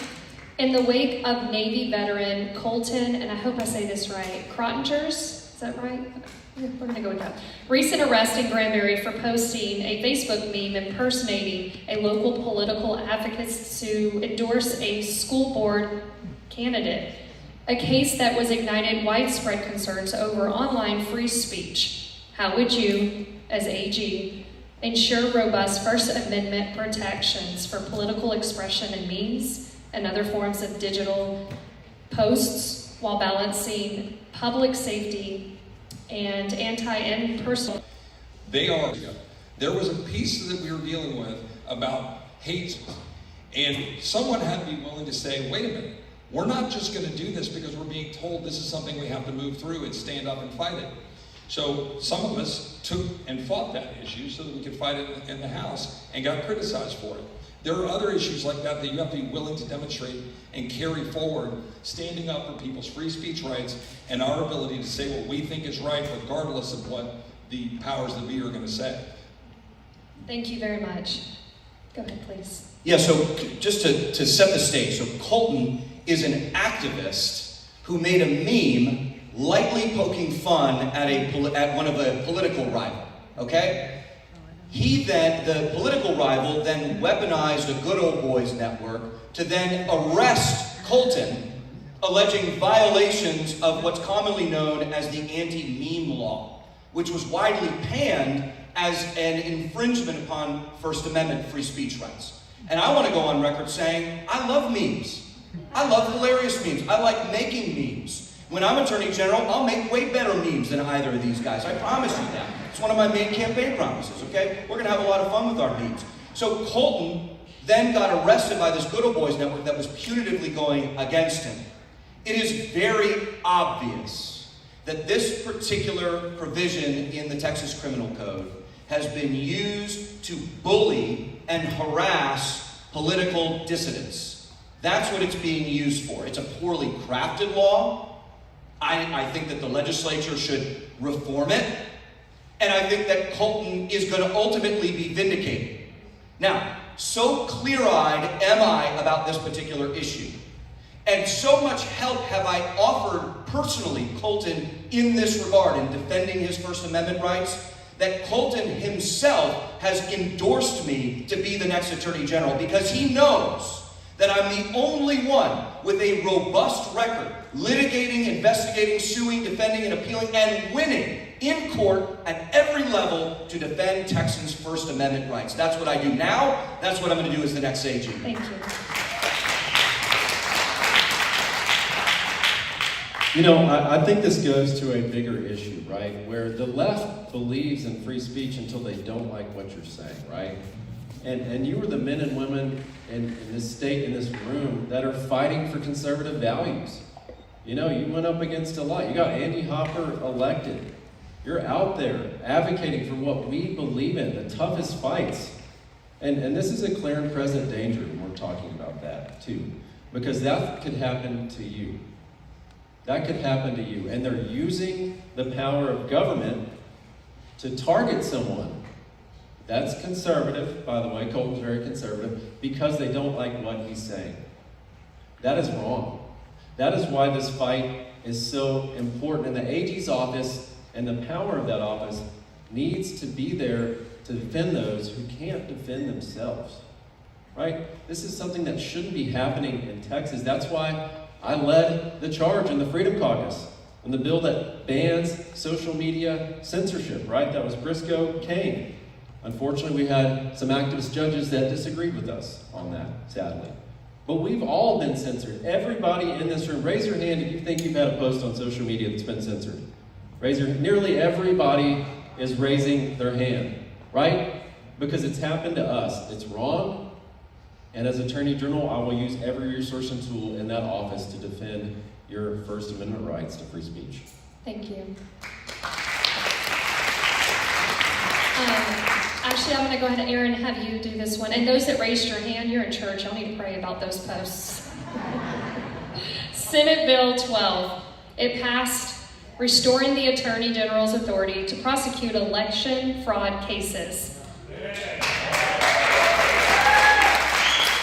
Even when local prosecutors refuse to act. Supporters say it's essential for election integrity. Critics warn of potential political abuse. As AG, expound on how you will use this authority to prosecute a case when the local DA chooses not to. And you have 90 seconds. Well, I'm the only one on this stage that has actually used these powers to advance and defend election integrity in all of the major election fraud-prone jurisdictions throughout the state. Let's set the stage again, okay? When I was Paxton's deputy from 2020 to 2023, I oversaw all of our election integrity matters. In 2020, I had all those powers at my disposal. In 2021, the Court of Criminal Appeals tried to strip them from the AG's office, so that in the 2022 cycle, I had not one but two hands tied behind my back, and it proved very difficult to do what we needed to do.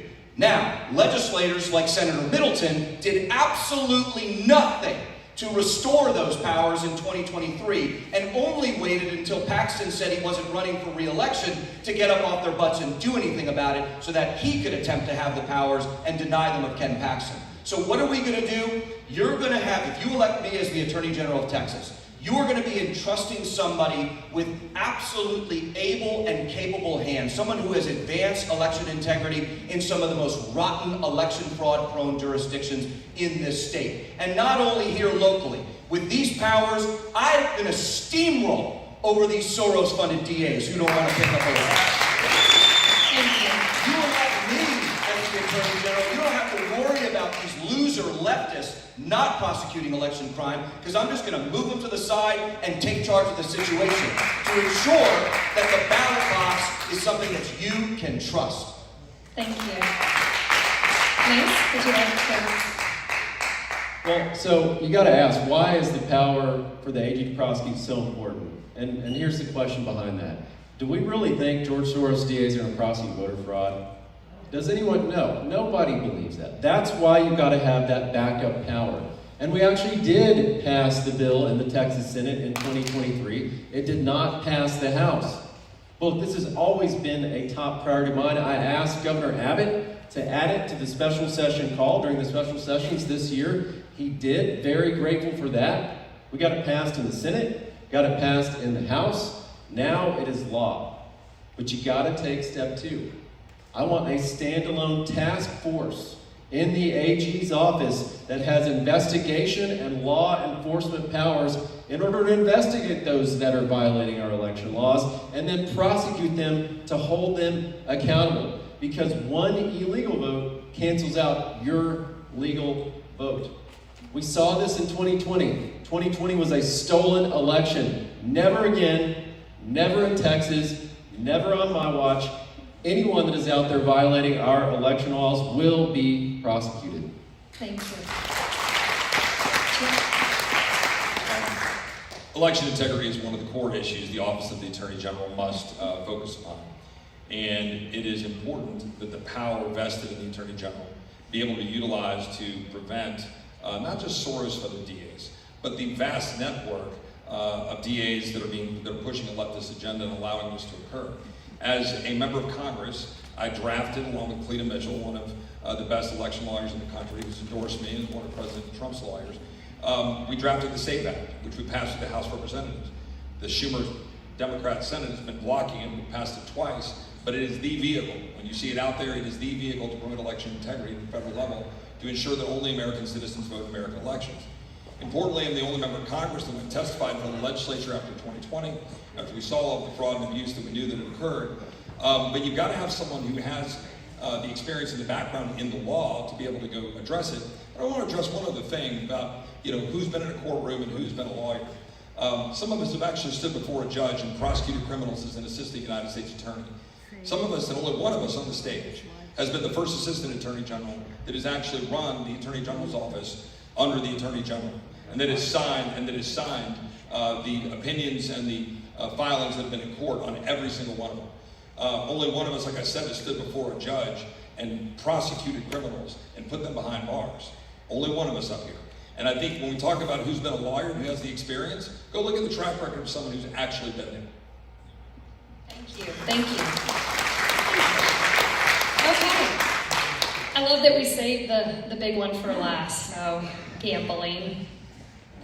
Recently, Texas Sands donated over, we're going to go ahead and start with you if you don't mind. Texas Sands donated over $1 million to the senator's campaign, making it clear to voters that if elected, the candidate would owe a huge favor for gambling industry and would advocate for bringing casino gambling to Texas. Have you received money from this industry thus far?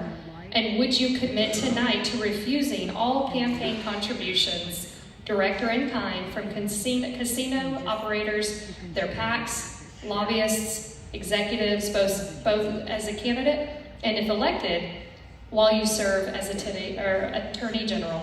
Please elaborate on your personal stance on bringing casino gambling to Texas. It's a mouthful, y'all.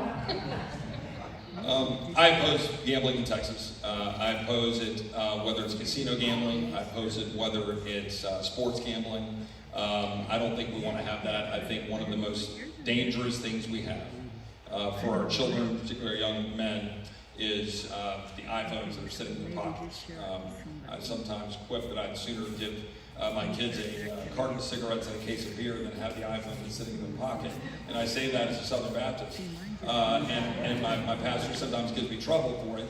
And it's tongue-in-cheek, but I'm actually serious about the danger. We are putting that gambling device right in the pockets of our kids, and it's dangerous, and we've got to stop that. But no, I'm not taking any money from gambling interests, don't intend to, don't have any interest in advancing gambling in the state. And by the way, there's a lot of powerful interests in Austin, in the lobby, that want to and that are advancing. And we've got to stand athwart that, and we've got to be willing to stand up and say that we don't want that in Texas. Go through any place in America, see that, I don't want that in Texas. I'm just being blunt.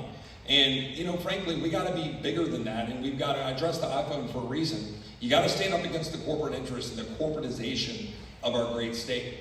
Corporate interests in boardrooms in New York shouldn't be deciding what our state is doing and not doing. They shouldn't own our lands, they shouldn't own our cattle, they shouldn't own our meatpacking facilities, they shouldn't own our insurance businesses so that you can't afford health care. They shouldn't own our hospitals, and they sure as hell shouldn't be putting gambling casinos throughout the state of Texas. Thank you.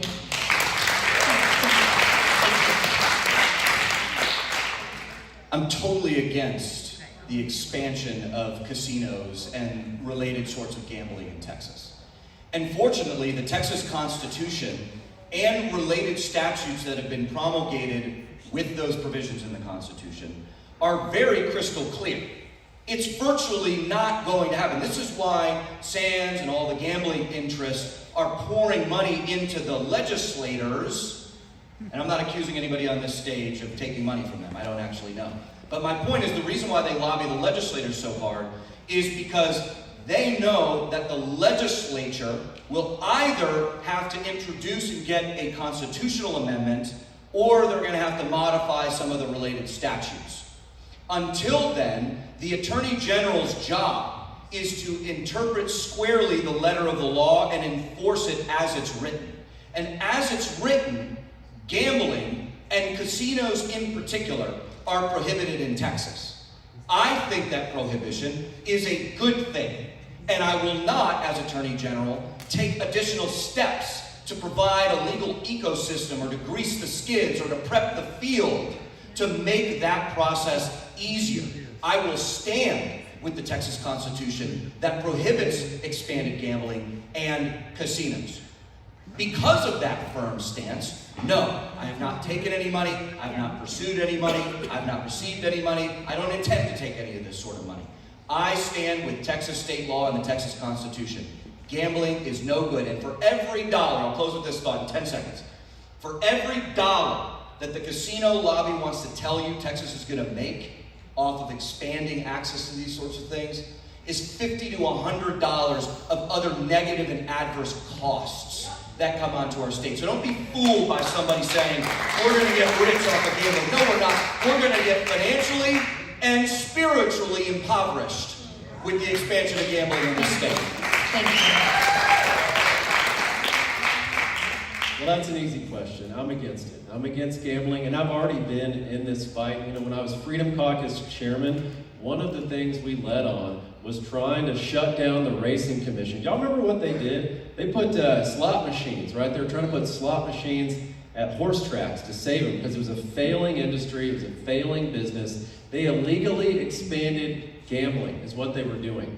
We've seen this again with the lottery, right? Did y'all see Senator Hall's post on that? Where the lottery had these apps, right, that they put on your phone, even scratch-off tickets, virtual scratch-off tickets, where they were unlawfully expanding gambling in the state of Texas. We attacked that. I helped lead the charge to stop that and shut that down because they had the door open on that. These apps on the phone, children were using it. We learned that they really didn't have meaningful age verification. I know that'll shock you, right? The ethics bar was pretty low on that. We sat on the dais one day and we're like, let's try to sign up for an account, and you just made up your age and you're approved. The kids were playing this. They were targeting children. Look, these interests mean us harm in Texas, and that is why I have led the fight, whether that's the Racing Commission, whether that's the Texas Lottery, which we finally shut down the Lottery Commission for the crimes that I believe they committed, and they did commit crimes.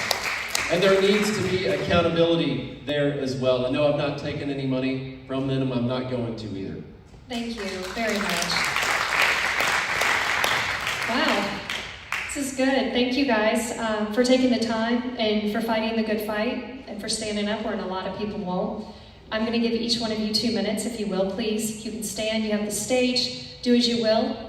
Whoever has the, yeah, go ahead and just jump in there. Okay, Yeah, 2 minutes. Yes, please. Okay, 2 minutes. And the ladies in the front will give you your little call there, so thank you. You know, the very first time I ever swore an oath to the United States Constitution was as a brand new second lieutenant in the United States Marine Corps. I was 22 years old. My hairstyle was fast approaching what it currently looks like. And I raised my right hand and I said, I, Aaron Reitz, do solemnly swear to support and defend the Constitution of the United States against all enemies, foreign and domestic. Now, back then, as a child of the war on terror, I primarily thought about the foreign enemies to the Constitution. Iraq, Afghanistan, Al-Qaeda, Saddam, Taliban, etc. I ended up deploying to Afghanistan as a Marine officer. And to be sure, we still have to think about those foreign adversaries. But in the intervening nearly 20 years from that moment till the next time I swore that oath, in the West Wing, with my wife and 4 children on my left, and United States Attorney General Pam Bondi on my right, I raised my hand and I said the exact same oath. And in that moment, I wasn't thinking necessarily about the foreign enemies of the Constitution. I was thinking about the domestic enemies of our Constitution. And I'm here to tell you from personal lived experience that the primary threats that we are facing, the enemies of our Constitution, of our Republican values, of our Christian values, of our families and our communities, of our way of life, are the domestic enemies right in our midst. President Trump trusted me to lead legal teams into legal combat to fight those domestic and foreign enemies of the Constitution. That's why he called me a true MAGA attorney and a warrior for the Constitution. Senator Cruz trusted me to do it as his chief. Ken Paxton trusted me to do it as his deputy. It's why he endorsed me. Chief Justice Jimmy Blacklock, who I served as his very first law clerk, trusted me to do it. And now my ask to you as a candidate for Attorney General of Texas is to trust me to support and defend the Constitution of the United States against all enemies, foreign and domestic, as your Attorney General. Thank you and God bless. Thank you.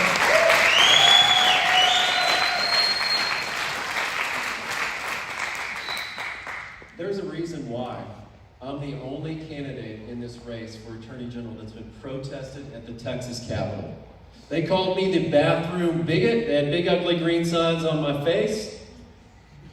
And they said, you know, these are men and women's dresses, that I was violating their rights.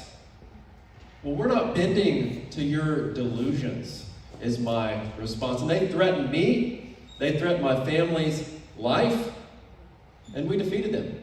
Today, the Women's Privacy Act is now law on this day in Texas.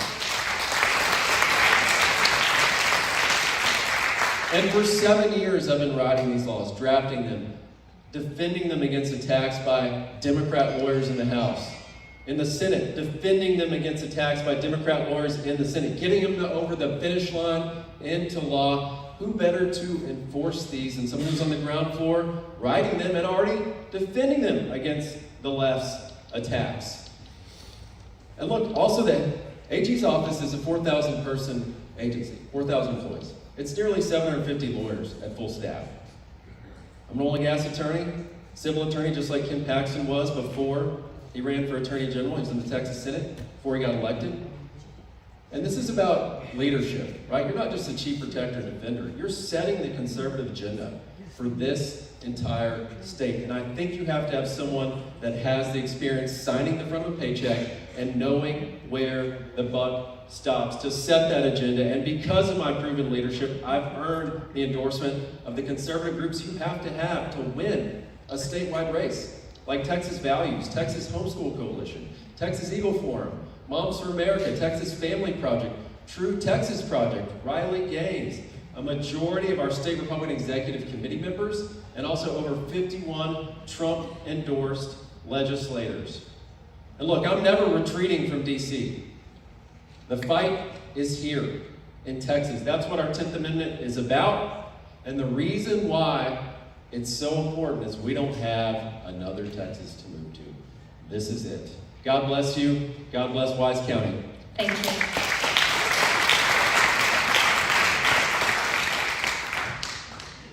Well, thank you all. Thank you for your time. I'm deeply honored that you guys would come out to listen to us and that you're so committed to this deeply important exercise. You know, back in July, we had just finished the Big Beautiful Bill on July 3rd. And President Trump asked some of us to stay there and be there for the bill signing, which would have been on the 4th. And I think many of you might know I represent Kerrville. And I told the president I'd be there, but then I woke up on the 4th and things changed. And so I went to Kerrville and you know, thank you, by the way, for all your prayers and support. The people of Kerrville deeply appreciate it from all the people across Texas. But we had a week there where we were working through that difficulty, and the nation and the community responded as faithful Christians do. The president came, as you know, that Friday, and we had a roundtable discussion. We were talking about it, and the president said, well, there's Chip. He's your congressman, and you know, we spent a lot of time together last week on the Big Beautiful Bill. And then he paused and he goes, he's not easy, but he's good. And I appreciated that from the president, because that pretty much embodies my experience in my public service. Whether it was when I was a counsel in the Judiciary Committee, stopping Harriet Myers to ensure that we got Sam Alito, which took members of that committee to stand up and do. Whether it was battling cancer, as I described before, whether it was serving as Senator Cruz's chief of staff, and I'm proud to have his endorsement, whether it was serving as his first chief of staff when we were filibustering to stop the implementation of Obamacare, which we knew would be so bad, whether it was serving as the first assistant attorney general and arguing in defense of life in the Supreme Court and arguing in defense of In God We Trust on our police cars, whether it's been in Congress standing up to get the Big Beautiful Bill passed, whether it's been standing up to deliver on all of the issues that I said I would do, whether it was sitting on the floor of the House saying we need to change the House in this institution, when all of the folks were texting me saying, don't do this, you're going to turn it over to Hakeem Jeffries, and guess what? We changed the institution, and we set it up so we could deliver for President Trump. You need someone that's willing to stand up and take the arrows, and they'll do it under their name. And I'm proud to do it, and I'm looking for your support for Attorney General. God bless you.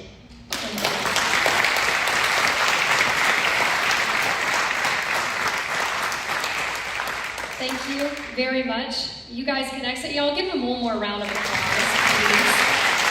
And for Monica for setting all this up and helping with it. A little for Monica. Thank you. Give it a hand for all of our candidates. We really appreciate y'all traveling to be here with us tonight. Thank you to all of you who came. Thank you so much. All right, well, just want to let you know, if you signed in when you came tonight, you're going to get an email in the next day or two with a link to be able to watch the stage event tonight and the private interviews, probably 24 to 48 hours from now. So if you did not sign in, make sure and go sign in so you can get that email. We thank you all for coming, and y'all have a wonderful evening.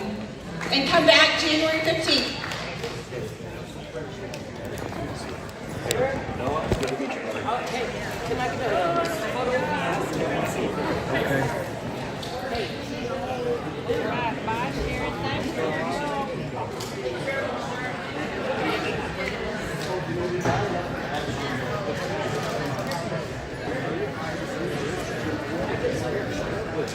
With the candidates, it's a wonderful night. all the patriots showed up and the conservative values here in Wise County. Thank you. Thank you. Thank you. Thank you. All right. Now we're in Victory Christian Academy. It's Victory Family Church. Yeah. Right. They're the ones that always do the fireworks competition.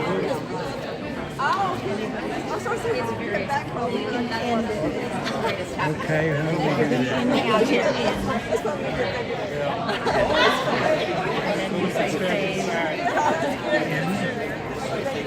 Yes.